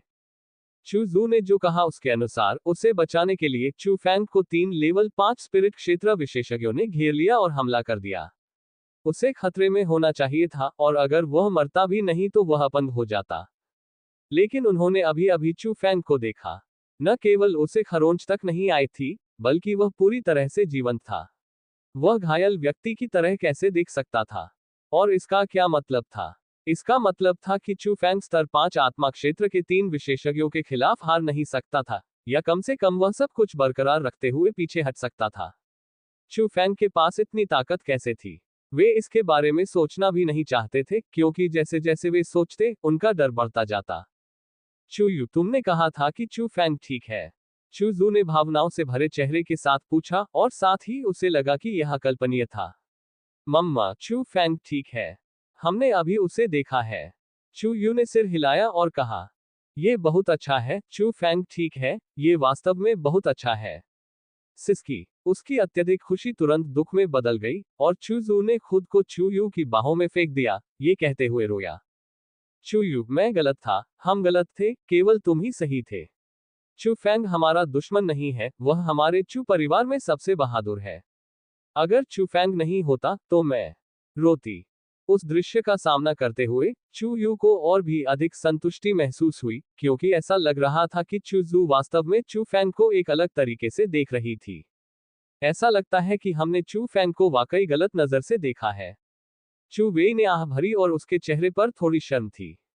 चूजू के अनुभव को जानते हुए हर कोई चूफेंग को अलग नजर से देखने लगा। और जब सभी शिष्य आध्यात्मिक औषधि पर्वत को छोड़ देते हैं तो बुजुर्गों द्वारा गठित एक समूह आध्यात्मिक औषधि पर्वत का मध्यवर्ती हो सकता है।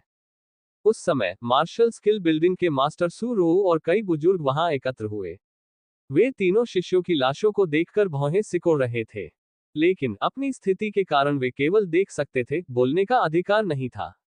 क्योंकि उन लाशों के बगल में एक सफेद लबादा पहने हुए व्यक्ति ध्यान से देख रहा था। वह व्यक्ति एजियो ड्रैगन स्कूल में बहुत महत्वपूर्ण था और यहाँ तक कि मुख्य बुजुर्गों को भी उसके आसपास सावधान रहना पड़ता था। उस व्यक्ति का सफेद लबादा बहुत खास था क्योंकि वह अजीबोगरीब निशानों और खास पैटर्न से भरा हुआ था। सफेद लबादा बहुत बड़ा भी था। यह न केवल उस व्यक्ति के कपड़ों को छुपा रहा था, बल्कि उसके चेहरे को भी छुपा रहा था और पूरे व्यक्ति को कसकर ढंक रहा था। इतने सालों के बाद आखिरकार वह फिर से प्रकट हो गया है। अंत में सफेद लबादे से एक वृद्ध आवाज आई। बड़े झूगे, आप कह रहे हैं ये 1000 हड्डियों वाला कब्रिस्तान है? सू रो ने आगे बढ़कर पूछा। ये 1000 हड्डियों वाले कब्रिस्तान के अलावा और क्या हो सकता है? आप आंतरिक दरबार के बुजुर्ग वास्तव में अपने कर्तव्यों की बहुत अधिक उपेक्षा करते हैं। आप केवल 1000 हड्डियों के कब्रिस्तान के प्रकट होने के बाद ही रिपोर्ट करते हैं। क्या आप जानते हैं कि आप सभी ने बहुत सी चीजों में देरी की है? बस चावल की बाल्टियों का एक गुच्छा। तुम सब कचरा हो, मुझे तुम्हारी क्या जरूरत है? सू रो के सवाल के बाद सफेद लबादे वाले बूढ़े आदमी ने गुस्से में डांटा। हर कोई उस व्यक्ति के गुस्से को महसूस कर सकता था।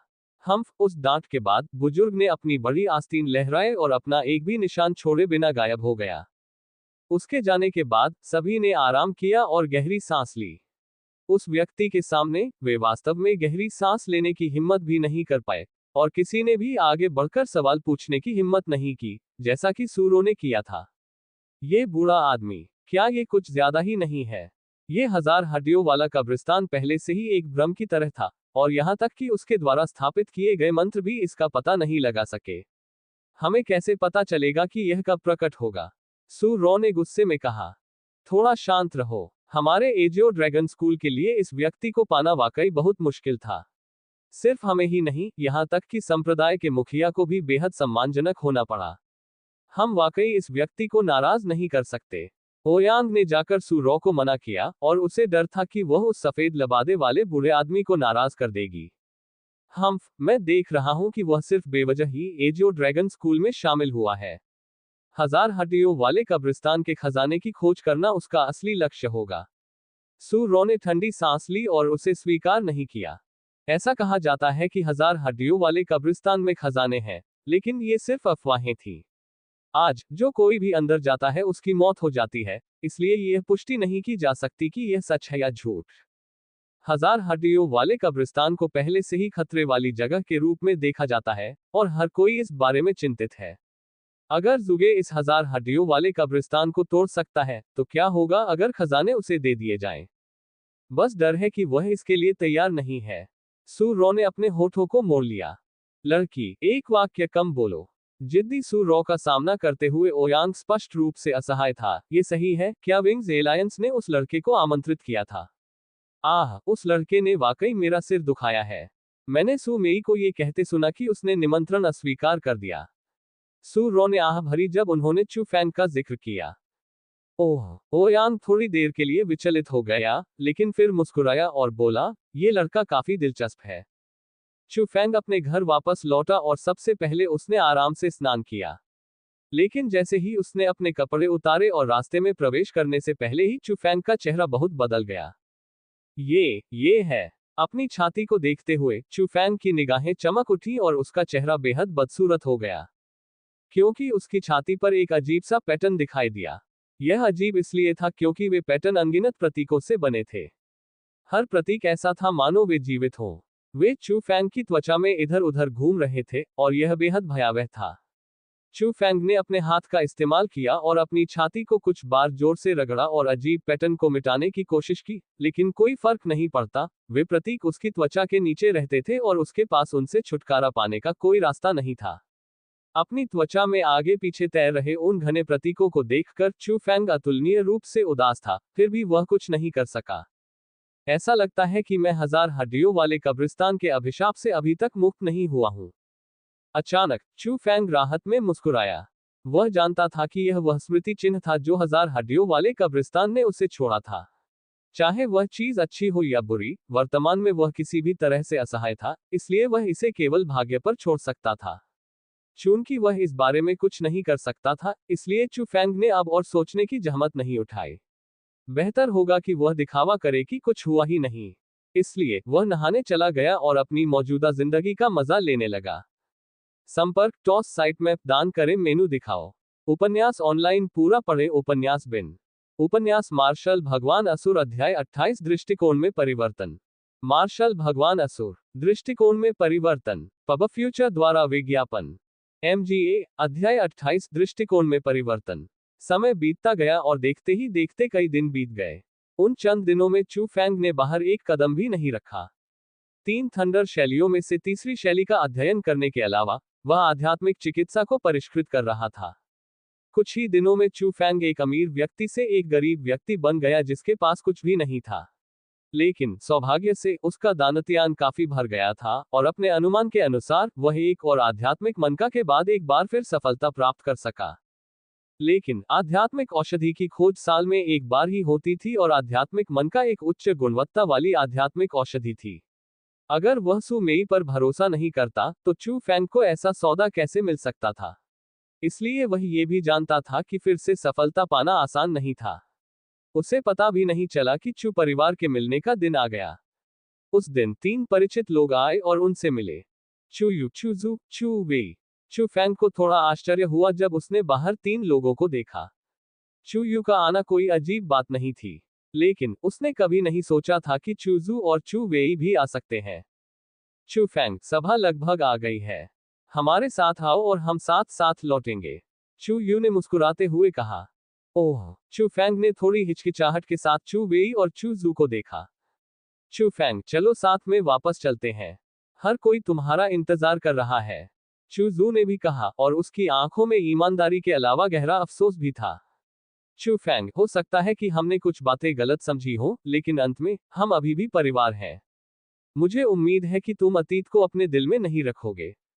चू वेई भी हंस रहा था और उसके स्वर में अपनी गलतियों को स्वीकार करने के कुछ संकेत थे। चू फैंग ने कुछ देर सोचा, लेकिन फिर भी कहा, ये ठीक है। चू फैंग एक संकीर्ण सोच वाला व्यक्ति नहीं था, वरना वह उस दिन चूजू को नहीं बचा पाता। वैसे भी वह चू परिवार में वापस लौटने की योजना भी बना रहा था, इसलिए सड़क पर चूयू के साथ बातचीत करना बुरा नहीं था। वे एजियोर ड्रैगन स्कूल के गेट पर पहुंचे और वास्तव में चू परिवार के सदस्य वहां चू फैंग का इंतजार कर रहे थे।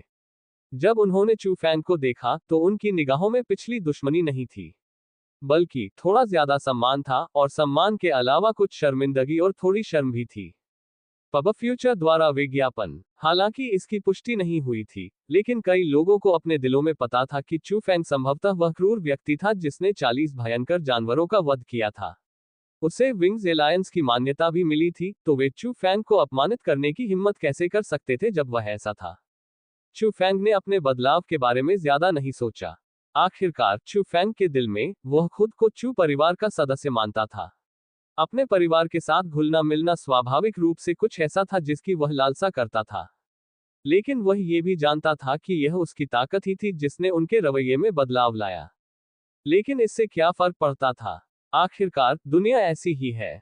चाहे वह परिवार ही क्यों न हो, वरिष्ठ और कनिष्ठ ताकत के आधार पर विभाजित थे। एजियोर प्रांत के मध्य क्षेत्र में एक छोटा सा शहर था जो एक पहाड़ के सामने बना हुआ था, और इसे लीनिंग माउंटेन टाउन कहा जाता था। चू परिवार लीनिंग माउंटेन टाउन का अधिपति था, क्योंकि उनके पास दर्जनों मील की भूमि और संसाधनों की परिधि पर नियंत्रण था। चू परिवार के भव्य द्वार उनकी आंखों के सामने थे। तेज घोड़े आ गए और कई प्रभावशाली युवा नर और मादाएं नीचे कूद पड़े। वे चू फैंग और एजियो ड्रैगन स्कूल के अन्य लोग थे। देखो, चू परिवार के युवा स्वामी वापस आ गए हैं। बैंगनी रंग के वस्त्र, ये एजियो ड्रैगन स्कूल के आंतरिक दरबार के शिष्यों के प्रतीक हैं, है ना? प्रभावशाली, वे वास्तव में चू परिवार से हैं।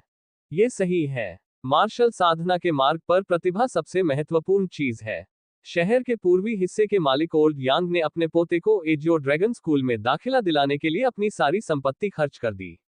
लेकिन पूरे 10 साल तक प्रवेश करने के बाद वह अपनी मार्शल साधना के लिए केवल प्रथम स्तर पर था। ये चू परिवार के युवा गुरुओं के लिए बिल्कुल अतुलनीय है। ऐसा नहीं हो सकता। मैंने सुना है कि चू परिवार में चू फैंग नाम का एक व्यक्ति है और आज भी वह बाहरी दरबार का शिष्य है। चूंकि वह किसी को देख नहीं सकता था, इसलिए वह कई सालों तक घर नहीं लौटा। तो फिर आपको पूरी कहानी नहीं पता। हालांकि उस चू फैंग को एक युवा गुरु का दर्जा प्राप्त है, लेकिन वह तकनीकी रूप से चू परिवार का हिस्सा नहीं है। उसे चू युआन ने चुना था, इसलिए ये सामान्य बात है, भले ही उसकी प्रतिभा अन्य युवा गुरुओं के बराबर न हो। शश, आप इस बारे में बेतरतीब ढंग से बात नहीं कर सकते, वरना अगर आपने चू युआन को ये बात बता दी तो आपका दुर्भाग्य होगा। चू फैंग और अन्य लोगों के आगमन ने शहर के अनगिनत लोगों को आकर्षित किया। उन लोगों के लिए जिनका मार्शल साधना से कोई लेना देना नहीं था, कोई भी व्यक्ति जो साधना करता था, उनका आदर्श था।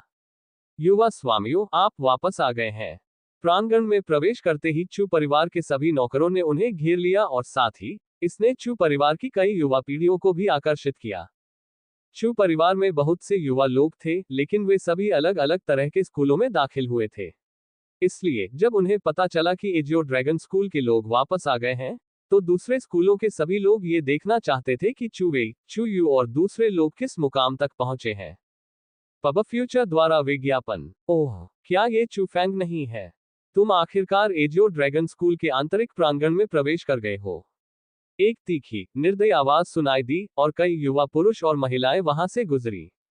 मुख्य व्यक्ति एक सुंदर युवक था। उसे चू शुन कहा जाता था और वह दूसरे दर्जे के 1000 पवन विद्यालय का शिष्य था। वह इस साल 18 साल का था और उसके पास आत्मा क्षेत्र के 5वें स्तर की साधना थी। चू परिवार के अधिकांश सदस्यों की तरह वह भी बचपन से ही चू फैंग के प्रति शत्रुतापूर्ण था। अगर मुझे सही से याद है, तो आपने भी 15 साल की उम्र में थाउजेंड विंड स्कूल के आंतरिक प्रांगण में प्रवेश किया था। चू फैंग ने हल्के से मुस्कुराते हुए कहा। तुम सही हो, लेकिन 3 साल के लिए आंतरिक प्रांगण में प्रवेश करने के बाद मैं आत्मा क्षेत्र के 5वें स्तर पर पहुंच गया। क्या तुम्हें लगता है कि तुम मेरी तुलना भी कर सकते हो? हे 10 साल की उम्र में 1000 पवन विद्यालय में प्रवेश लिया, लेकिन 18 साल की उम्र में ही आत्मा क्षेत्र के 5वें स्तर पर कदम रखा। इतना धीमा सुधार, फिर भी इतना अहंकार प्रदर्शित करना। क्या आप इससे बेहतर नहीं हो सकते? तुम मुझे नीची नजर से देख रहे हो। क्या तुम थोड़ा बहस करना चाहते हो? चू शुन का चेहरा बहुत बदसूरत था और वह चू फैंग को सबक सिखाने के लिए वास्तव में अधीर था। तुम तो मुझसे मुकाबला करने के भी लायक नहीं हो। चू फैंग ने उसे तिरस्कार भरी नजर से देखा और चू निवास के अंदर चला गया। धिक्कार है। उसे इतना आत्मविश्वास किसने दिया और इतना घमंडी होने की हिम्मत किसने की? बेहतर होगा कि वह परिवार की प्रतियोगिता में भाग न ले, वरना मैं उसे मार डालूंगा। चू फैंग की पीठ को देखते हुए चू शुन ने गुस्से में अपने दांत पीस लिए। चू शुन, मेरी सलाह है कि तुम जाकर चू फैंग को नाराज मत करो। ठीक उसी समय भाई चू चेंग और चू जेन वहां आए। तुम्हारा क्या मतलब है? तुम्हें लगता है कि मैं उसे नहीं हरा सकता? चू शुन को और भी गुस्सा आया। ये देखकर कि वह इतना जिद्दी था, चू चेंग और चू जेन उस पर ध्यान देने में बहुत आलसी हो गए और वे अपने निवास की ओर चले गए। ये दोनों कचरे के टुकड़े हैं। एक साल में ये इतने निस्तेज कैसे हो गए? चू शुन ने घृणा से उन दोनों को देखा। वे दोनों बिल्कुल सही कह रहे हैं। तुम्हारे बड़े भाई के नाते मैं भी तुम्हें कुछ सलाह दूंगा। चू फैंग उतना कमजोर नहीं है जितना तुम सोचते हो। मैं तुम्हें विस्तृत जानकारी नहीं दूंगा, इसलिए तुम इसे अपनी इच्छानुसार समझो। चू वेई ने भी आगे बढ़कर चू शुन के कंधे थपथपाए। उसके बाद चू यू, चू जू, चू गाओ और अन्य लोगों ने भी चू शुन के साथ कुछ शब्द कहे। हालांकि यह बहुत छिपा हुआ था, लेकिन इसमें सख्त चेतावनी संदेश थे। ये लोग, क्या वे एजियो ड्रैगन स्कूल में बेवकूफ बन गए हैं? चू यू के बारे में बोलने की जरूरत नहीं है, लेकिन चू वेई और बाकी लोग इतने कायक क्यों हैं? चू वेई और बाकी लोगों को पीछे छोड़ते हुए देखकर चू शुन थोड़ा खो गया। ये सही है। क्या चू वेई और चेंग जेन भाइयों ने चू फैंग को सबसे ज्यादा परेशान नहीं किया? और चू जू भी। उन्हें क्या हुआ? उसी समय चूकशुन के पीछे खड़े लोगों के चेहरे पर उलझन थी। वे समझ नहीं पाए। चू वेई और अन्य लोग पिछले साल चू फैंग को हमेशा बेहिचक अपमानित करते रहे थे। उन्होंने कुछ भी नहीं छोड़ा और चू फैंग की बदसूरत चीजों को एजियो ड्रैगन स्कूल में घोषित कर दिया। ऐसा क्यों लग रहा था कि वे सभी पूरी तरह से बदल गए हैं? पब फ्यूचर द्वारा विज्ञापन। संपर्क टॉस साइट मैप दान करें। मेनू दिखाओ। उपन्यास ऑनलाइन पूरा पढ़े उपन्यास बिन। उपन्यास मार्शल भगवान असुर अध्याय 29 पिता और पुत्र की मुलाकात। मार्शल भगवान असुर पिता और पुत्र की मुलाकात। पब फ्यूचर द्वारा विज्ञापन। MGA अध्याय 29 पिता और पुत्र की मुलाकात। चू परिवार के एक निश्चित निवास कक्ष में एक मध्यम आयु वर्ग का पुरुष और एक युवक बैठे हुए थे। उस युवक ने सफेद लबादा पहना हुआ था। उसका चेहरा सुंदर था और उसके पूरे शरीर से एक विशेष आभा निकल रही थी। वह व्यक्ति चू फैंग का बड़ा भाई था। वह एजोर प्रांत के एक स्कूल, लिंग्युन स्कूल, चूग्यू में एक आंतरिक दरबार शिष्य था। जहां तक उस मध्यम आयु वर्ग के पुरुष का सवाल है, वह चूग्यू और चू फैंग का पिता चू युआन था। चरमराहट, जब वे दोनों बातें कर रहे थे तो वह कसकर बंद दरवाजा धीरे धीरे खोला जा रहा था। किसने कहा कि तुम बिना खटखटाए अंदर आ सकते हो? चले जाओ। जब वह अपने बेटे के साथ खुशी खुशी बात कर रहा था, तो एक व्यक्ति ने बिना अनुमति के उसके घर में घुसने की हिम्मत की। चू युआन ने गुस्से में मेज पटक दी और चिल्लाया। लेकिन जब दरवाजा पूरी तरह से खुला और एक पतली, कमजोर छाया अंदर आई, तो चू युआन का गुस्सा भरा चेहरा तुरंत जम गया। हे पिताजी, भाई, चू फैंग ने थोड़ा सा खुजलाया और हंसते हुए हॉल में प्रवेश किया। ये दो लोग उसके सबसे करीबी लोग थे। ये तुम हो भाई? चू फैंग को देखकर चू गयू बेहद खुश हुआ। कुछ कदम चलकर वह चू फैंग के सामने पहुंचा और उसे गले लगा लिया। भाई, तुम आखिरकार वापस आ गए। मुझे तुम्हारी बहुत याद आई। मुझे भी तुम्हारी याद आई भाई। चू फैंग ने भी चू गयू को जोर से गले लगा लिया। मैंने तुम्हें 5 सालों से नहीं देखा है। तुम लंबे और अधिक सुंदर हो गए हो। मैं तुम्हें पहचान ही नहीं पाया। चू गुयू ने ध्यान से चू फैंग का आकलन किया और उसकी आंखें खुशी से भर गईं। लेकिन मैं अभी भी तुम्हारे जितना लंबा नहीं हूं। चू फैंग ने हंसते हुए कहा। तुम बस इतने ही बूढ़े हो। कुछ और सालों में तुम निश्चित रूप से मुझसे लंबे हो जाओगे। चू गुयू ने प्यार से चू फैंग के सिर को सहलाया। तुम वापस आने पर मेरा अभिवादन क्यों नहीं कर पाए? चू युआन भी उसके पास आया और उसके चेहरे पर एक अप्रतिम खुशी थी। हालांकि चू परिवार के सदस्य चू फैंग को चू परिवार का हिस्सा नहीं मानते थे, चू युआन के दिल में चू फैंग उसका बेटा था और वह चू गयू से अलग नहीं था।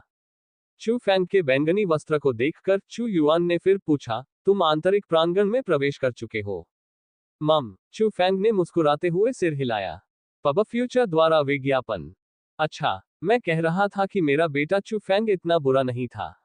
चू युआन जोर से हंसा और उसकी हंसी असामान्य रूप से खुशी भरी थी। उन तीनों ने 5 सालों से खुद को नहीं देखा था और उनके पास कहने के लिए ढेर सारी बातें थी। वे आधे दिन तक बातें करते रहे और दोपहर का खाना भी नहीं खाया।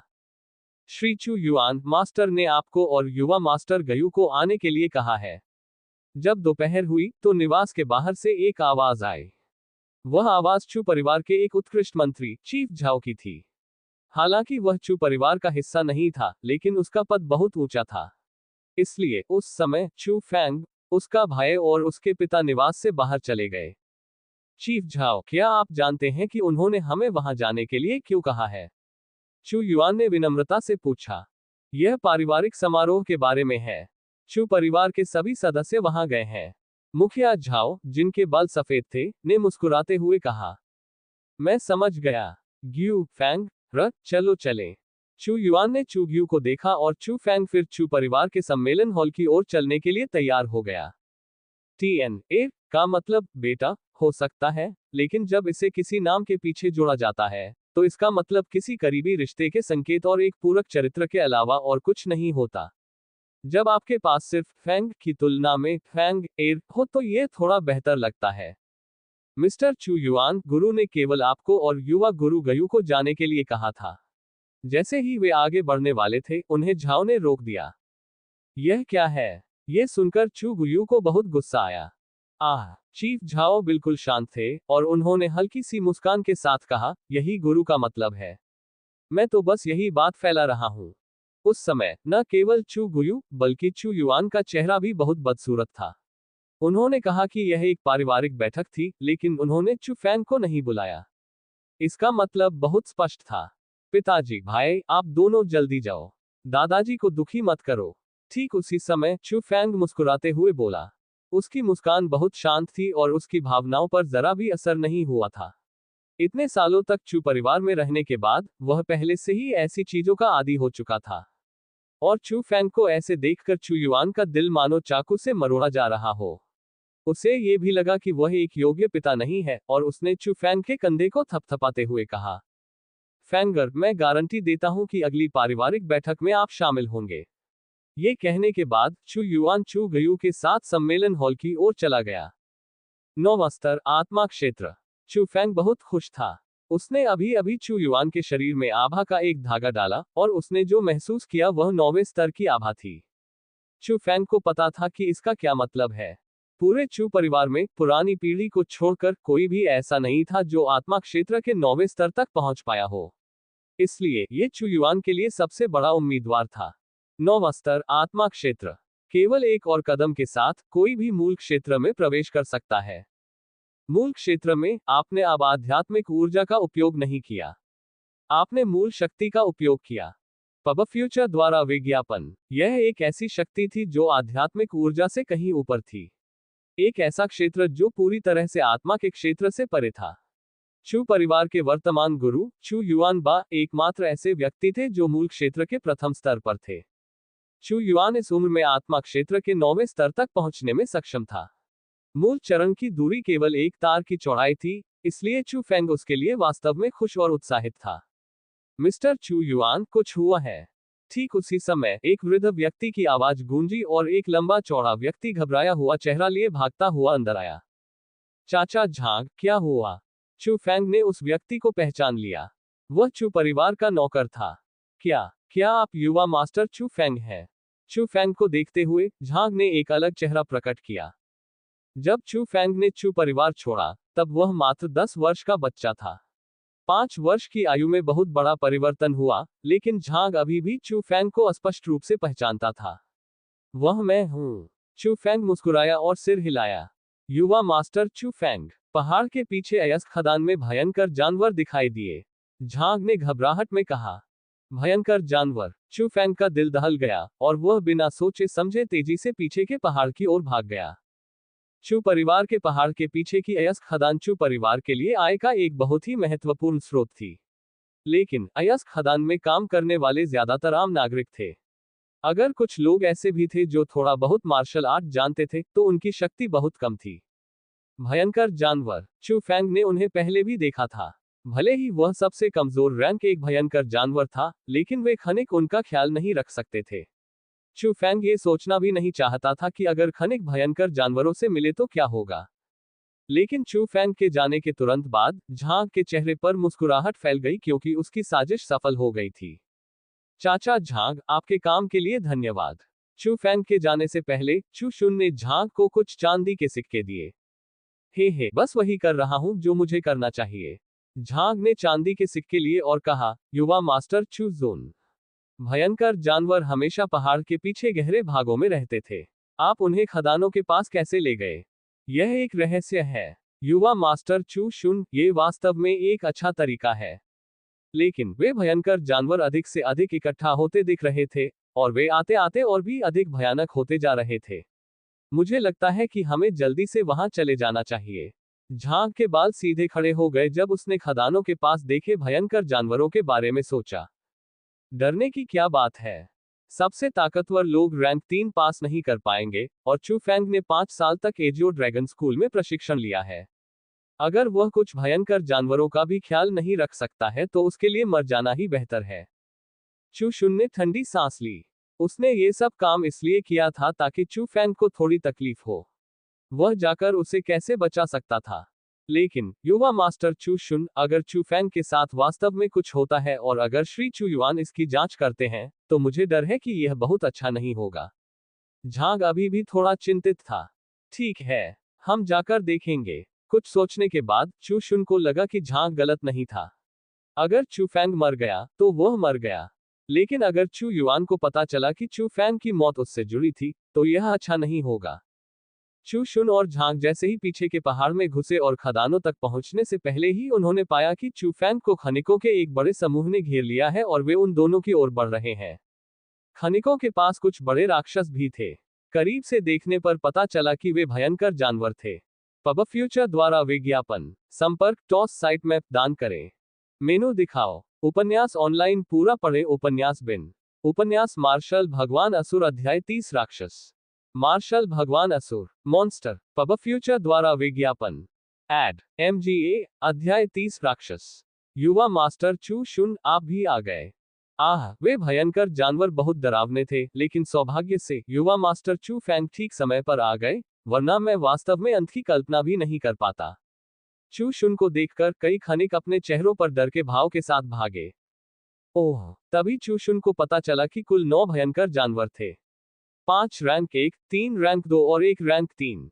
वे भयंकर जानवर उसके लिए कुछ भी नहीं थे, लेकिन उसे लगा कि चू फैंग को उनसे निपटने में सक्षम नहीं होना चाहिए था। क्या यह संभव है कि चू फैंग पहले से ही आत्मा क्षेत्र के चौथे स्तर पर पहुंच गया हो? लेकिन भले ही चू फैंग के पास चौथे स्तर की ताकत थी, फिर भी इतने कम समय में इतने सारे भयंकर जानवरों को खत्म करना संभव नहीं था, है ना? चू शुन, धन्यवाद। चू शुन असमंजस की स्थिति में था। चू फैंग ने उसे देखकर मुस्कुराया, और उस मुस्कुराहट में वास्तव में कृतज्ञता के कुछ अंश थे। उस पल चू शुन पूरी तरह से स्तब्ध था। उसके दिल में एक अजीब सी बेचैनी फैल गई थी, और बिना सोचे समझे वह तेजी से अयस्क खदान की ओर भागा। युवा मास्टर चू फैंग, आपने इन सभी को मार डाला। झांग ने भयंकर जानवरों को देखा जो सांस नहीं ले रहे थे, और उसे लगा कि यह अविश्वसनीय था। उसने साफ सुना कि चू फैंग एक बेकार का टुकड़ा था जो कई सालों तक दूसरे स्तर पर रहा। अगर वह एजियो ड्रैगन स्कूल के अंदरूनी कोर्ट में भी प्रवेश करता, तो ज्यादा से ज्यादा वह तीसरे स्तर पर होता। वह इतनी तेज गति से इतने सारे भयंकर जानवरों को कैसे मार सकता था? तो क्या? चू फैंग ने अपनी मुस्कुराहट हटा ली और झांग की ओर देखा। न केवल उसमें पहले वाली कोमलता नहीं थी, बल्कि कुछ ठंडे इरादे भी थे। नहीं, नहीं, कुछ नहीं, बस यूं ही पूछ रहा था। चू फैंग द्वारा इस तरह घूरे जाने पर झांग डर के मारे कुछ कदम पीछे हट गया और उसके माथे से ठंडा पसीना निकल आया। चाचा झांग, आप इतने लंबे समय से चू परिवार में हैं। उम्र बढ़ने के साथ आप और अधिक उलझन में क्यों पड़ते जा रहे हैं? याद रखें, एक सेवक के तौर पर जो चीजें आपको मांगनी चाहिए, वो आपको मांगनी चाहिए। जो चीजें आपको नहीं मांगनी चाहिए, वो आपको नहीं मांगनी चाहिए। जो चीजें आपको करनी चाहिए, वो आपको करनी चाहिए। जो चीजें आपको नहीं करनी चाहिए, उन्हें न करना ही बेहतर है। पब फ्यूचर द्वारा विज्ञापन। चू फैंग के शब्दों के पीछे अर्थ छिपे हुए थे और झांग का चेहरा डर से पीला पड़ गया था। वह उस पल कुछ भी नहीं बोल पाया और उसका शरीर बेकाबू होकर कांप रहा था। चू फैंग ने उसे ऐसे देखा तो वह ठंडी मुस्कान के साथ मुस्कुराया। इससे यह साबित हो गया कि उसके दिल में जो अनुमान था वह सही था। युवा मास्टर चू फैंग, हमें इन भयंकर जानवरों के साथ क्या करना चाहिए? क्या हम उन्हें चू निवास पर वापस ले जाएं? दर्जनों खनिकों ने उसे घेर लिया। केवल कुछ भयंकर जानवरों के साथ निवास में लोगों को परेशान करने की कोई जरूरत नहीं है। बस उन्हें वापस घर ले आओ और उन्हें खा लो। चू फैंग ने अपना हाथ हिलाया जैसे कि इससे कोई फर्क नहीं पड़ता और फिर चू निवास की ओर चल दिया। धन्यवाद युवा मास्टर चू फैंग।